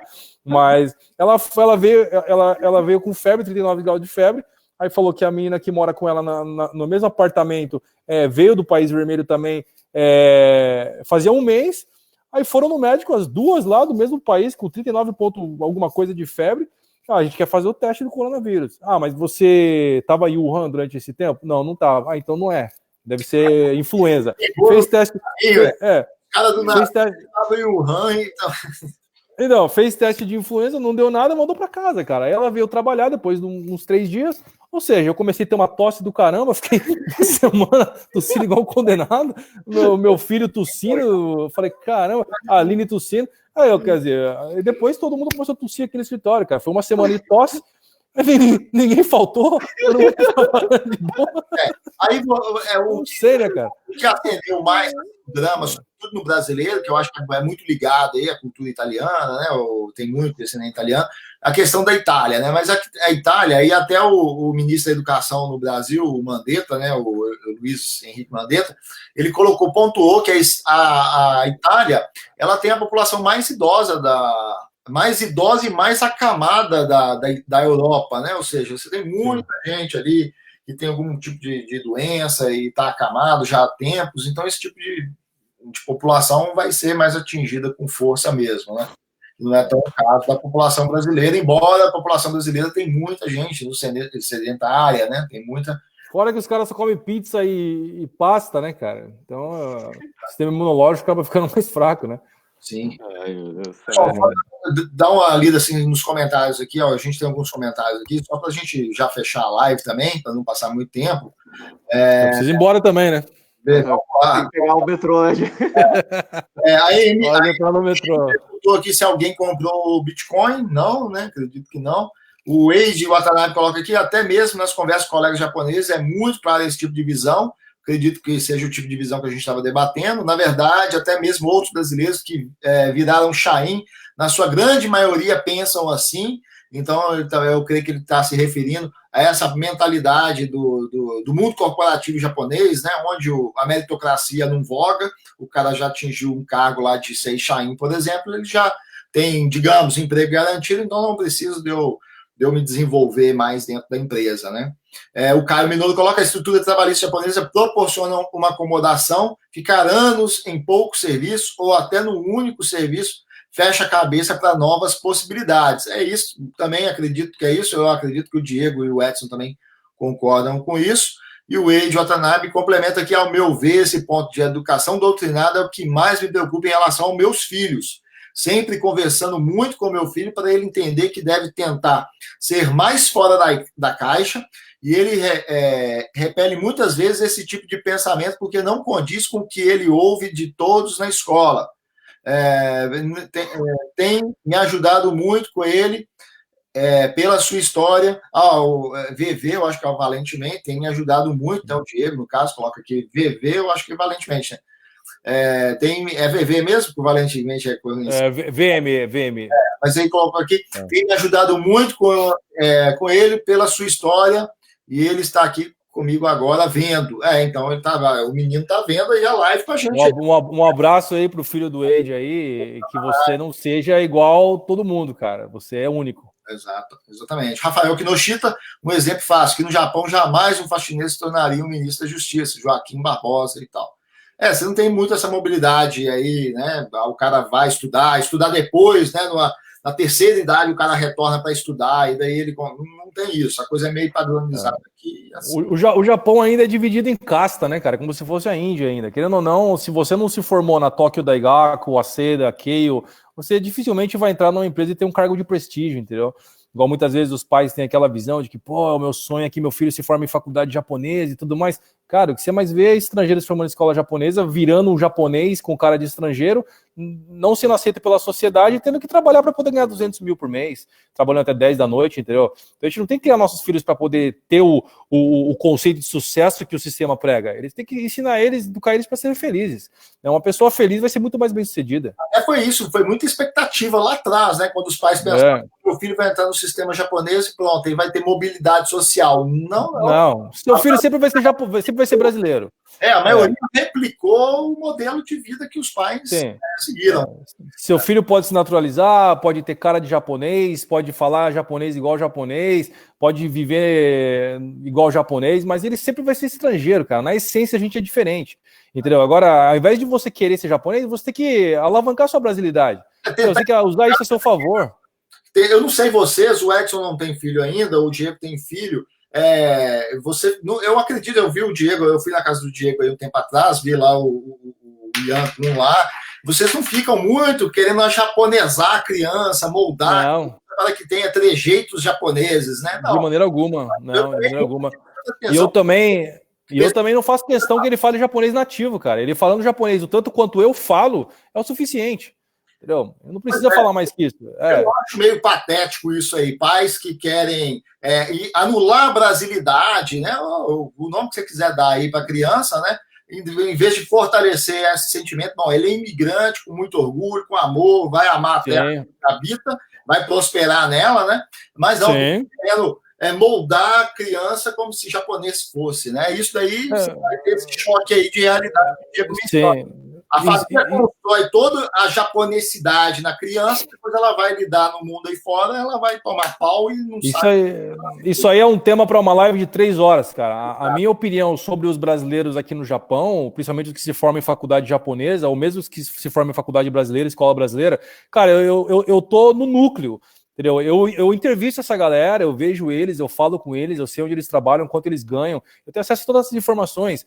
Eu posso dizer para você, o pai, a mãe que acha que o filho vai para a faculdade japonesa, vai sair e vai ser um mestre muito bem remunerado, está totalmente enganado. O mercado não remunera somente quem se forma, cara. O mercado remunera quem tem o que eles chamam de soku senryoku, que é a capacidade de pensar fora da caixa. O cara que consegue criar, inovar, agir rapidamente as diversidades, entendeu? É isso daí que o cara que vai se dar bem, que vai ganhar bem, que vai ter um cargo numa multinacional, que vai ser um country manager, vai ser um CEO. É isso aí, entendeu? O japonês tradicional, o cara que fala hi pra tudo, vive de cabeça baixa e não consegue pegar nada com responsabilidade para poder dizer, não, eu vou fazer e vou entregar resultado, essa falta de confiança vai acabar matando o sonho de todos os seus filhos.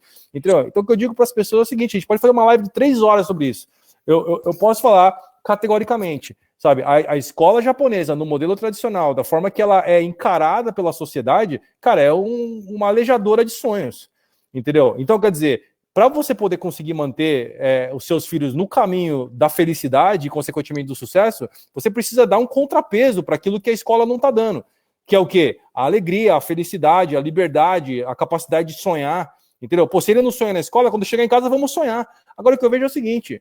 Os pais colocam toda a frustração deles não terem ido para a faculdade, não terem feito curso superior, terem acabado como operário dentro de uma fábrica, nas costas da criança, que não tem nada a ver com isso. Entendeu? Aí o meu filho, aí depois, quando chegar lá na frente, fala pro filho ainda: olha, filho, eu me sacrifiquei a vida inteira para você poder se formar. Cara, ninguém pediu para você sacrificar. Não era para ser um sacrifício. Era para ser uma realidade. Você sabe, você vai ter uma criança, você vai ter que pagar uma faculdade, pô, você vai ter que pagar uma escola. O sistema educacional, não só japonês, o sistema educacional, de um modo geral, ele é praticamente aquela mitologia da cama de Procusto, né?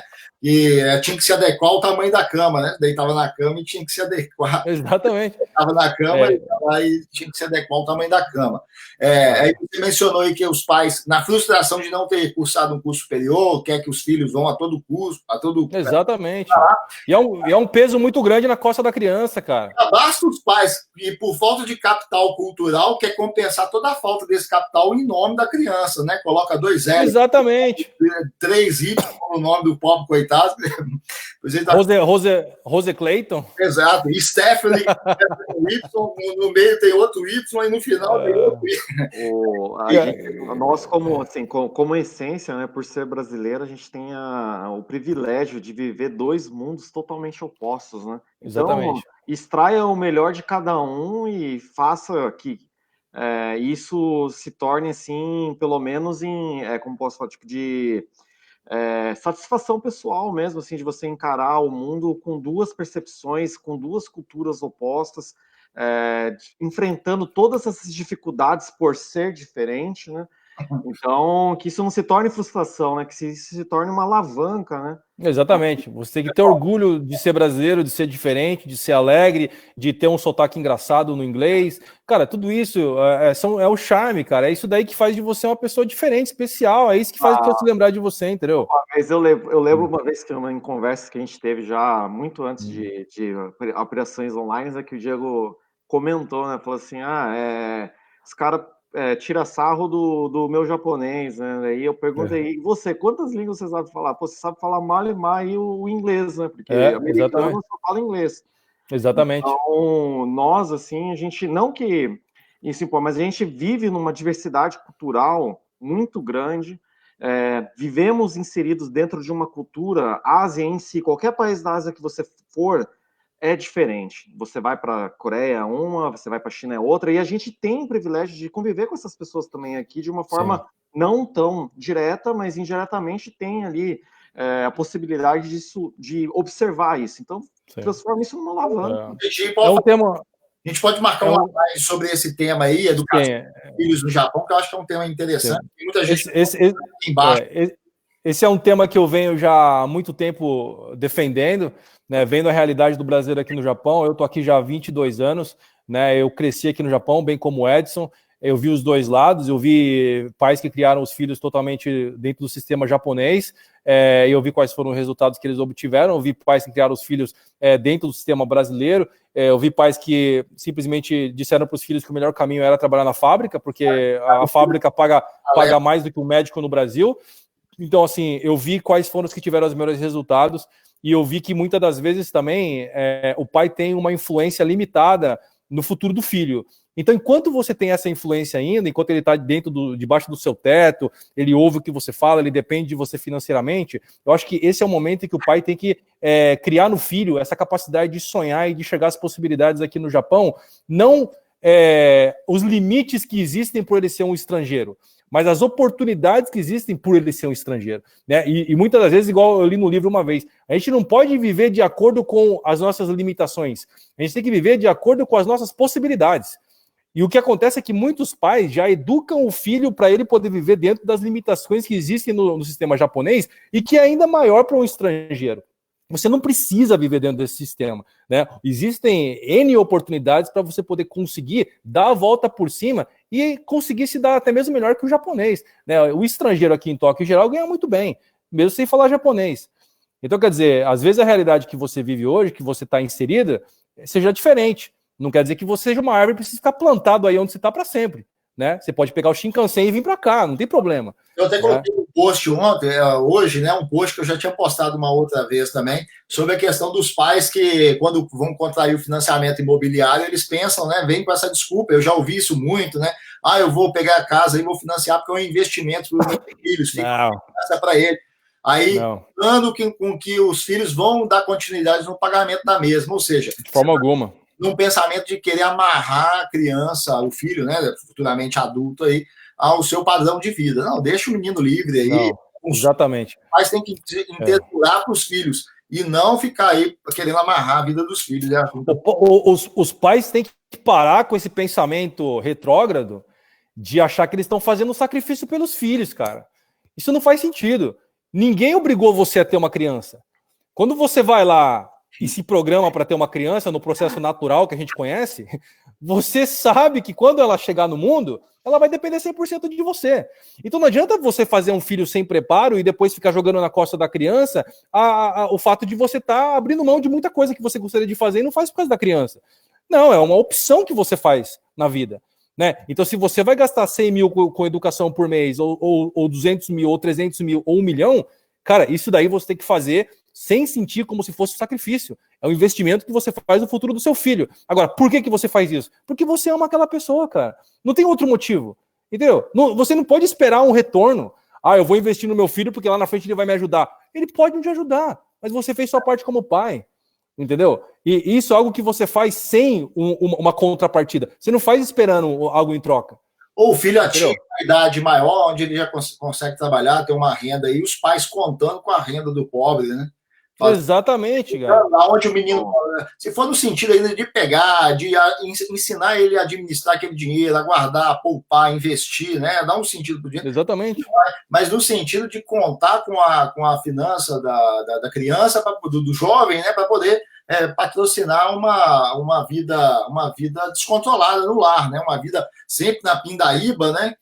Aí exatamente. A criança, o jovem começa a trabalhar, você enxerga naquilo a oportunidade de sair do sufoco. Para quê? Para construir algo novo para a família? Não. Para poder manter uma vida familiar e financeira descontrolada. Né? Exato, por isso que eu falo. Ao invés de você achar que é um sacrifício investir no seu filho, cara, investe em você primeiro. Sabe? Aumenta a sua fonte de renda, controla os seus gastos, faz sobrar mais dinheiro no final, que quando você tiver seu filho, você vai conseguir dar tudo para ele e não vai sentir isso como um peso. Ou seja, você vai conseguir enxergar o seu filho como uma bênção de Deus e como uma missão que você recebeu para poder fazer um ser humano feliz, cara. Ou pelo menos criar um ser humano com a capacidade mínima de ser feliz. Porque hoje em dia, ser feliz nesse mundo já é um desafio. Né? Ou com toda essa depressão, com toda essa opressão, com toda essa tristeza que a gente tem hoje em dia, essa negatividade e esse acúmulo de informação negativa que é jogada na nossa cara a todo momento pela mídia, você ter uma criança, um ser humano feliz dentro de casa, é um desafio, cara. Né? Então, além disso tudo, você ainda tem que se preocupar com a questão financeira e ver o seu filho como um custo a mais na sua vida, cara, isso é totalmente desnecessário. Então, o pai que fala que sacrifica pelo filho, né, ou que coloca todas as fichas nas costas da criança para poder ter uma satisfação algum dia por ver o filho seguir no caminho que ele quer, cara, seu filho pode querer ser um artista, pode querer ser um pintor, pode querer trabalhar no Cirque du Soleil, você não sabe, meu. Pode querer ser um nômade digital, né? Exatamente, pode ser um nômade digital, pode ser um youtuber, pode ser o que for, cara. A questão é bem essa, né? Que o sucesso, ele tá na felicidade. O valor melhor para você mensurar é na felicidade, né? Exatamente. Tipo, uma pessoa no mundo atual, né? Feliz e ponto. Não tem outra métrica financeira, etc. Quando você coloca na balança, o que vai mais importar é isso. Então tem que criar aí. Não sou pai, né? Como já foi mencionado, né? Mas sou sobrinho, sou tio de uns 14, 15 aí, no mínimo. Puta, tem uma creche. E mais são os agregados. Né? Aquela palavra. Mas a questão é essa, né? Que você tem que ver que cada um é único, né? E que os pais têm que ponderar, né?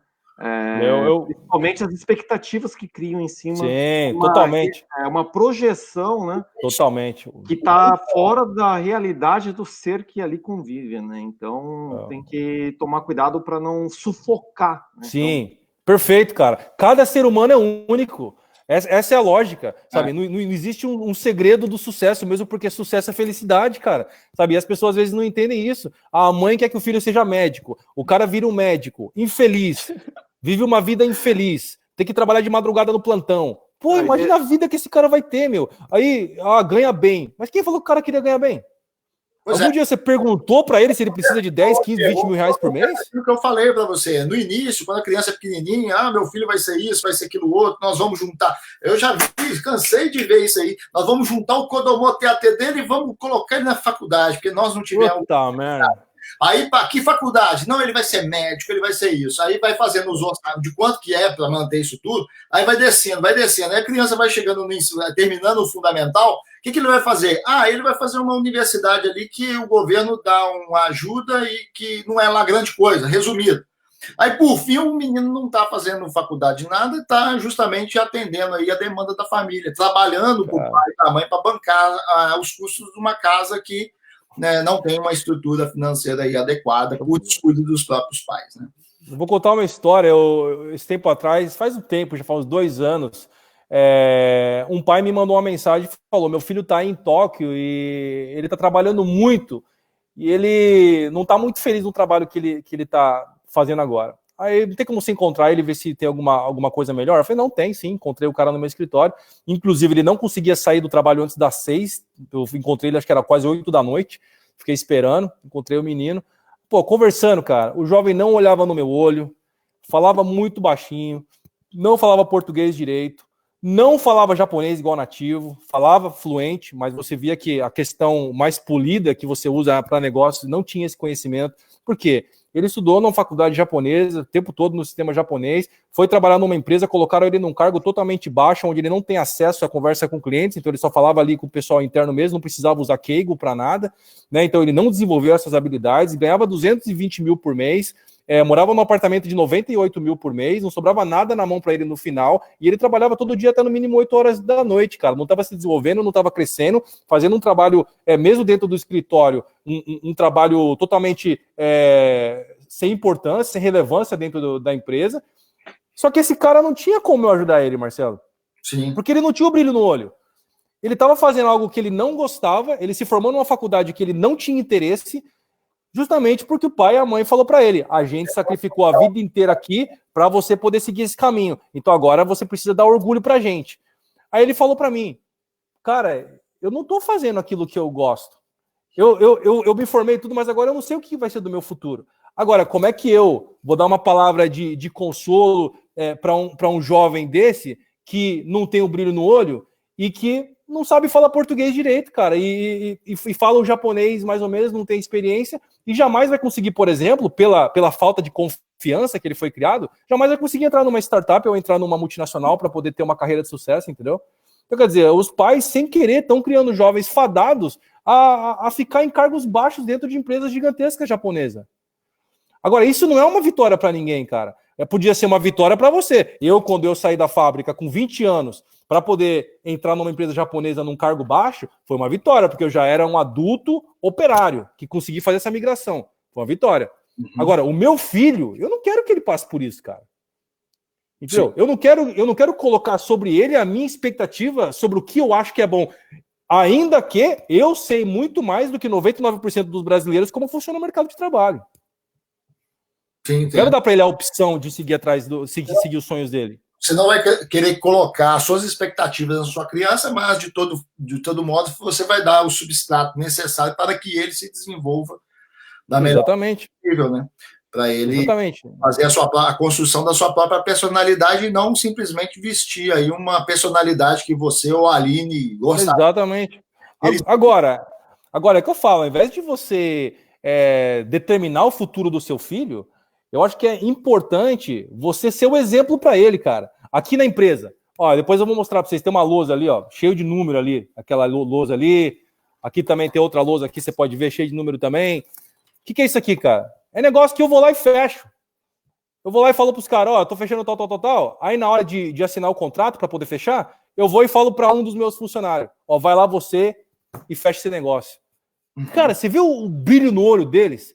Só que daí eles falam, mas agora tem que fechar um meu. Fala, mas esse foi seu. Não, você me deu na cara do gol, pô. Não, mas pra mim dá na mesa. Eu quero que você vá lá e feche, sinta como se fosse seu. Entendeu? Ou seja, esse é o exemplo. Então, dentro de casa, é a mesma coisa.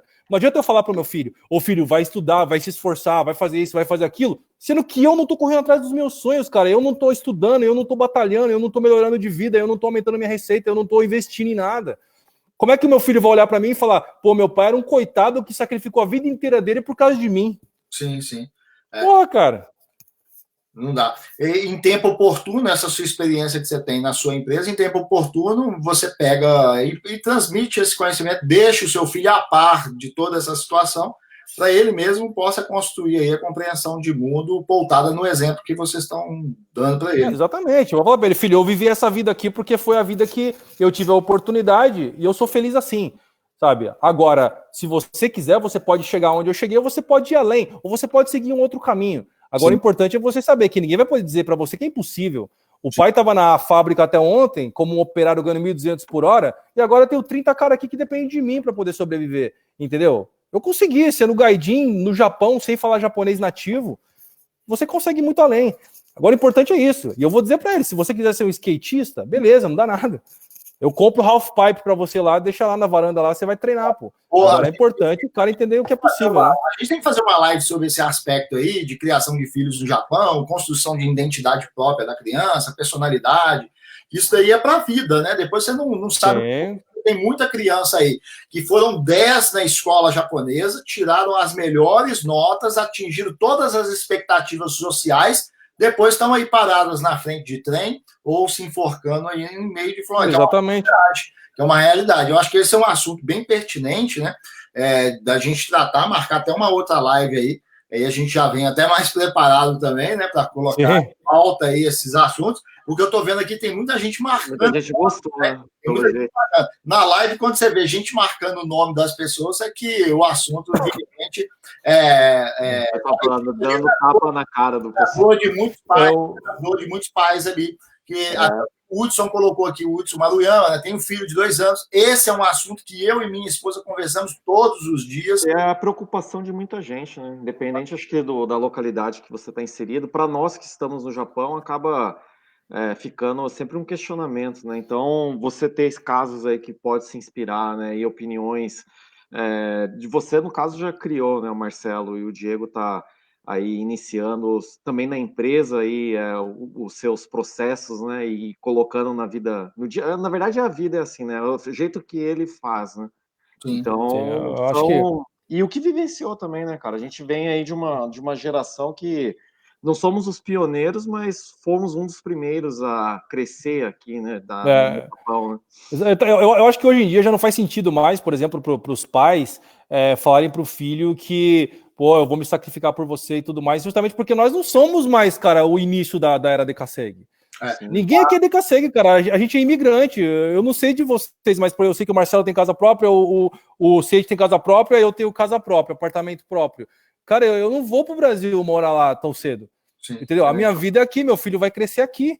É uma outra perspectiva, né? Exatamente, ou seja, todo sacrifício que eu fizer por ele, eu vou sofrer as consequências pro resto da vida, cara. Entendeu? E talvez não vai valer a pena. Então, por isso que eu falo, não pode ser um sacrifício. Tem que ser algo feito de maneira pensada e a liderança tem que ser dada como exemplo. Não é impondo nada. Você vai ser um advogado bem-sucedido. Cara, primeiro, quem falou que advogado é bem-sucedido? Segundo, por que o moleque tem que ser obrigado a seguir aquilo que você acha que é bom? E terceiro, quem é você, operário da fábrica, para saber o que é bom? Ô, Diego, ainda... Cara, você tem que passar pelo caminho para poder dizer o que é bom, cara. Mas, analisa, ainda que essa situação que você está pontuando aí, que não é adequada, ainda é o menor dos males, né? Dos pais que quer, não, você vai para a universidade X, você vai ser isso e aquilo outro. Porque numa graduação, por exemplo, a criança tem experiência, o jovem, né, tem experiência de viajar, de repente ele mudar toda aquela coisa que foi incutida na cabeça dele. O pior é aquela outra, pelo menos não é porque eu falei, mas o que eu acho às vezes até pior são os pais que castram totalmente os filhos, fazendo com que eles sejam simplesmente ali um provedor dentro da casa. Pior ainda. Você fala para poder ficar na fábrica e tal, né? Exato, arruma ainda. A criança arrumar um emprego mais rápido possível, porque para dar uma folga financeira para a família poder viajar mais, a família poder comprar sofá, a família poder fazer isso e aquilo outro. Esse é o caso que eu vejo como mais preocupante, porque você inibe a criança, o jovem, né, de uma construção em conhecimento e também vai tirando ali uma parte vital da vida dela, que é a juventude, onde ela pode estar fazendo ali Marcelo, mas isso aí ainda existe? Porque eu sei que existia muito na época que eu vim para cá, por exemplo, meus pais e outras famílias também diziam, pô, vamos todo mundo trabalhar para poder juntar um dinheiro e bora pro Brasil em 2 anos. Tinha muito isso. Não, sim, tinha muito isso. E ainda, como eu disse, tinha um propósito ainda familiar, onde era coisa... Sim, né? Talvez não uma família não tinha, né, uma coisa clara como essa aí que eu estou falando a você. Mas tem, cara. Mas tem muito. Caramba, então. Às vezes, mais, cara. Vai dar prosseguimento, a criança vai dar prosseguimento, o jovem vai dar prosseguimento na vida estudantil, porém, ela vai fazer um baile final de semana e os recursos vai para sustentar a família. E aonde os pais, com uma cabeça, por isso que eu chamo a atenção em relação à inteligência financeira, à alfabetização financeira, onde os pais poderiam estar direcionando esses recursos, onde o jovem está trabalhando, fazendo em paralelo com o estudo, direcionando aqueles recursos para amanhã um futuro empreendimento da criança, ainda que pequeno esse empreendimento, ainda que comece pequeno, né? Ela ter chances de errar ainda na vida. Você vai fomentando uma cultura já ali dentro. Né? Exato, exatamente. Agora você vê, né, igual o pessoal fala muito dessa questão. Eu mesmo tinha essa visão de que todo mundo tem as mesmas oportunidades na vida, depende muito da sua vontade de vencer. E com o tempo e com o amadurecimento, eu fui percebendo que não tem, cara. Por exemplo, né, a gente não tem como comparar as oportunidades que nós temos com alguém que nasceu numa favela, por exemplo. Não tem, cara. O cara nasce cercado de criminoso, o exemplo de sucesso dele é o traficante da esquina. É diferente. Então, o que eu quero dizer com isso? Os pais criam as oportunidades que os filhos vão ter lá na frente. Então, por exemplo, se você está criando o seu filho, criando aí um colchão para ele, financeiro, ensinando ele a investir, ensinando ele a empreender, ensinando ele a escolher aquilo que faz ele feliz, ensinando ele a ser alguém dinâmico, a ser alguém simpático, a ser alguém que conversa com qualquer pessoa, você está fazendo um investimento, dando para ele uma estrutura que na frente vai dar para ele possibilidade de seguir o caminho que ele quiser. O pai que não dá isso para o filho, essa criança vai começar em desvantagem, cara. Essa é a lógica. E no mundo de hoje, o mundo não perdoa, cara. O mercado não quer saber, você é assim porque seu pai não te deu oportunidade, então vem cá que eu vou te ensinar. Ninguém vai, cara. O mundo não quer, o mercado quer resultado, entendeu? Agora, então, é a missão dos pais, preparar o filho para o futuro. Agora, ao invés de você querer que o filho te dê um retorno imediato financeiro, você tem que pensar que você faz um filho para poder amar, cara, e ele vai ser o que ele quiser. E o custo que ele te dá, você já tem que estar preparado para poder arcar com isso antes de ele nascer. Sim. Entendeu? Eu não quero anular a questão de você trabalhar também o senso de responsabilidade de um jovem, né? Não é questão totalmente. Da boa, não, tudo que você não. De fazer nada em casa, não é isso, né? Não, de forma alguma. Haver um pouco de bom senso aí. A Amy Morita coloca: acabei de chegar e estou adorando, vocês devem ser ótimos pais, eu me esforço, eu tento me esforçar, eu deixo feedback para os meus filhos, né? Falar, né? É difícil a gente falar, mas a gente tenta estimulá-los da melhor forma possível. Ela diz que pensa exatamente igual em relação aos filhos, né? Aí a Mayumi está marcando muita gente aqui, ela marcou até o Álvaro Kanashiro. A Mayumi Uemura tem uma escola aqui em Josso, Ibaraki, chama Colégio Escola Opção. É uma diretora muito dedicada para as crianças aí, ela tem uma visão muito diferente também do padrão, muito próxima da nossa aqui. Talvez é por isso que ela está marcando aí, talvez os alunos ou os pais, não sei. Mas assim, ela vem fazendo um trabalho excelente aqui. Agora, aquela coisa, né, Marcelo? Eu já fui abordado com relação a isso, né? Questionado e eu compartilhei meu pensamento e tudo mais. Algumas pessoas bloquearam no Facebook, outras pessoas acabaram discordando de forma agressiva e tal, porque não consegue alimentar um debate. Agora, tudo que eu falo é fundamentado pela minha experiência, cara. Eu tô no mercado, eu sei quantas pessoas ganham, eu sei qual é a média salarial, eu sei qual é o potencial de cada profissão, e eu sei também quanto vale cada profissional no mercado. Eu não tô fazendo isso aqui faz um ano, entendeu? Eu tô aqui nesse mercado já faz mais de 10. Eu tenho a própria empresa aqui que trabalha exclusivamente e unicamente nessa área. Então, quando eu falo, essa criança, esse jovem não está preparado para o mercado, ou ele vai ganhar no máximo 3,5 milhões de ienes, cara, é a realidade. Entendeu? Agora você tem uma experiência até de amostragem, né, de pesquisa, né, própria, né, porque quantas pessoas já não passaram aí exatamente pelo critério, né, então você consegue definir um padrão, né, exatamente. Não digo um padrão, mas definir pelo menos um parâmetro, né, exatamente, do que pode ou não pode ser, né. Então, por isso que eu falo, né, através do Valentemente, através do investidor no Japão, né, cara, o que a gente vem tentar passar, na verdade, para os pais, você tem que ser o exemplo na sua casa, sabe? Se você, invista em você, sabe? Invista em conhecimento, se torne um bom investidor, se torne um bom profissional, se torne um bom empreendedor. Seu filho vai olhar para você e falar: caraca, meu pai é o cara, eu preciso fazer alguma coisa, eu preciso pelo menos chegar perto do que ele é, entendeu? Sem você precisar falar nada. Né? Agora, você impor para o seu filho aquilo que ele tem que fazer, sendo que você não está se mexendo, eu acho que isso não faz sentido, né? Sim. Olha só, o feedback pessoal aqui, bastante positivo. O Vandel coloca aqui: caraca, Diego só dando porrada na cara de várias pessoas. Que isso? De forma alguma. Não. Joyce Barbosa: Diego, parabéns pela destreza em colocar sua opinião com clareza e consenso. Aí ela comenta: Marcelo, está corretíssimo. Infelizmente, vejo muitos jovens indo da fábrica para ajudar no orçamento familiar sem a menor perspectiva de um futuro melhor. E a Mayumi Uemura também está marcando muita gente aqui, hein? Espero aí que a gente possa marcar. Vamos marcar uma live, então, focada nisso aí. A gente. Esse é o tema que mais me interessa, principalmente depois que eu virei pai. Né? Já tinha esse interesse antes, mas eu acho que se acentuou mais ainda depois que o Ian nasceu e todas essas questões começaram a surgir dentro de casa, essa conversa, né? E, cara, eu acho que existe muito a ser debatido. E eu acho que também falta muito conhecimento por parte dos brasileiros do Japão com relação às oportunidades que existem dentro do mercado de trabalho japonês e como é que funciona o mundo do business aqui no Japão. Né? Então, muitas das vezes eles acham que esse caminho é o único caminho de sucesso a ser seguido. Quando, na verdade, a gente sabe que, cara, sucesso é você fazer o que você gosta e ser pago para isso. Né? E tem mercado para toda a área.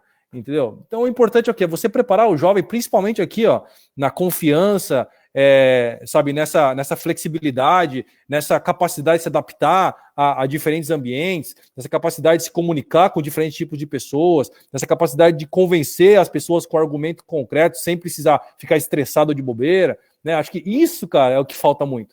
Né? E você vê que, por exemplo, o brasileiro no Japão, muitas vezes, pela falta de conhecimento, ele não tem argumento, ele briga fácil, ele fica irritado. Entendeu? Essa questão política mesmo. Você fala, eu gosto disso, aquilo por causa da ABC. O cara manda se tomar naquele lugar, o cara fica bravo com você porque não tem argumento, entendeu? Agora, não é todo mundo que investe em estudo, que dedica tempo para poder ler um livro, para poder fazer um curso. Não, o cara quer trabalhar na fábrica durante 20 horas, chegar e querer debater com você ainda. Não tem como, cara.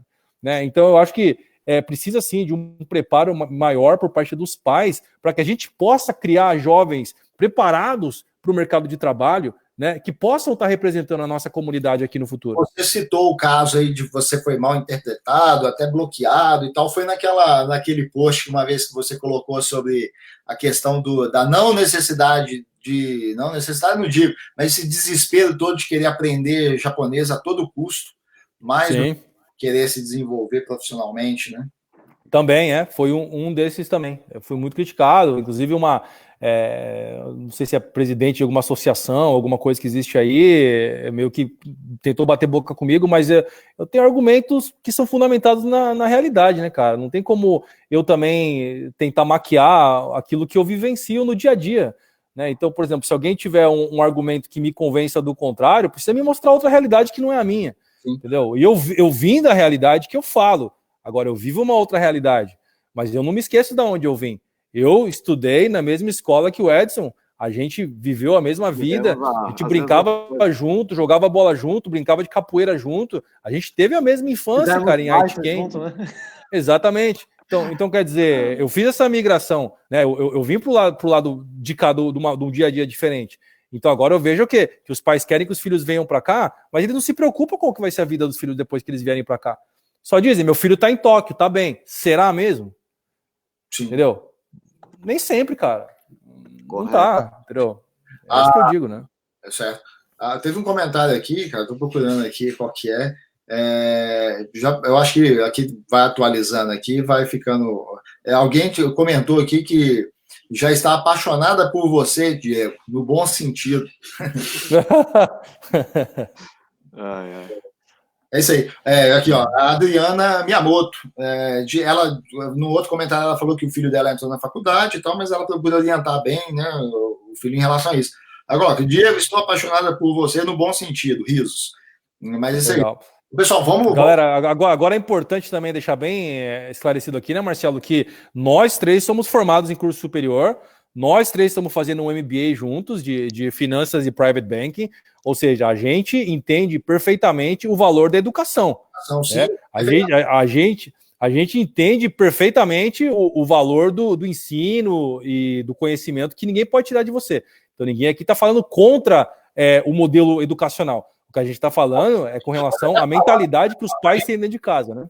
Não, sim, a gente pode ser até contra o modelo educacional, sim, mas assim, a gente procura também imprimir não ser passivo, né? Um agente passivo no ambiente escolar. A gente pode ser questionador, a gente pode desenvolver habilidades paralelas àquela que nós estamos adquirindo nos cursos que a gente... Exatamente. Então os pais aí, né, com certeza, continuem sonhando, né, em mandar seus filhos para a faculdade, continuem sonhando, né, que eles vão ter uma boa profissão, vão entrar na multinacional, mas assim, não coloque toda a responsabilidade no sistema, né? A grande parte do sucesso deles, né? Exatamente, vai depender daquilo que vocês trabalham dentro de casa, porque sim, a escola, querendo ou não, vai educar ele, vai moldar ele igual todo mundo. Né? E só quem se destaca são os diferentes, né? Ninguém se destaca por ser igual, você se destaca por ser diferente, né? Então acho que isso que tem que ficar bem claro para os pais. A gente mudou um pouco do tópico original, mas eu acho que foi válido. Aí Foram duas lives, na verdade, né? Uma sobre o assunto da crise e a outra de... Bom, mas para poder resumir isso aí, o Japão vai quebrar. Ó, peraí. Vamos marcar outras lives aí para a gente tratar desses temas delicados aí. A gente já formula aí pontos melhores. Né? Beleza. Pessoal, muito obrigado aí pela participação de todos aqui. Muito obrigado pela participação. O pessoal depois aí até a próxima. O pessoal está participando do nosso treinamento aí sobre análise de demonstrações financeiras, mercado acionário, né? Sábado vai ter a aula do Diego aí, no sábado à noite, né? Não vai ser nem a minha, nem a do Edson, vai ser a do Diego. O Diego entrou aí na sequência aí, né? Então. Sabadão a gente vai falar tudo sobre filhos. Não é nada. A gente vai falar sobre business. Sobre business, sobre empresas, sobre investimentos, né? Então o Diego vai estar conduzindo a aula no sábado no grupo de alunos do nosso treinamento aí. Ô, Diego, muito obrigado pela participação. Edson também, muito obrigado. Aí eu deixo para vocês fazerem aí as suas considerações finais aí. Bom, obrigado pelo convite, Marcelo, né? Considerações finais com relação ao tema que foi abordado hoje, né? Eu não vejo motivo para nenhuma histeria, nenhum pânico, né? Eu acho que o Japão tem chance, sim, de daqui para frente melhorar, reduzir os números e vencer essa batalha contra o coronavírus, a economia seguir aí, né? Talvez não como estava antes, mas de uma forma estável, né? De forma que as pessoas não venham a ser afetadas, perder os empregos e tudo mais. Mas é importante que a gente também faça a nossa parte, né?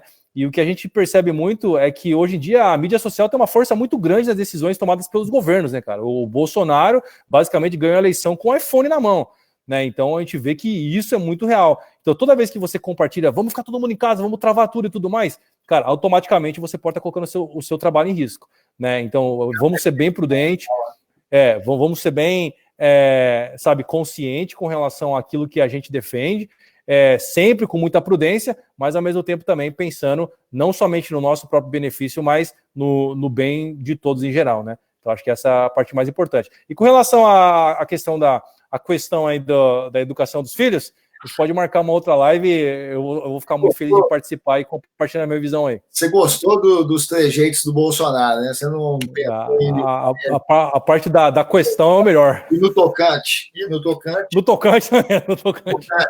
Fala aí, Edson. Agradeço aí a participação de todos, né?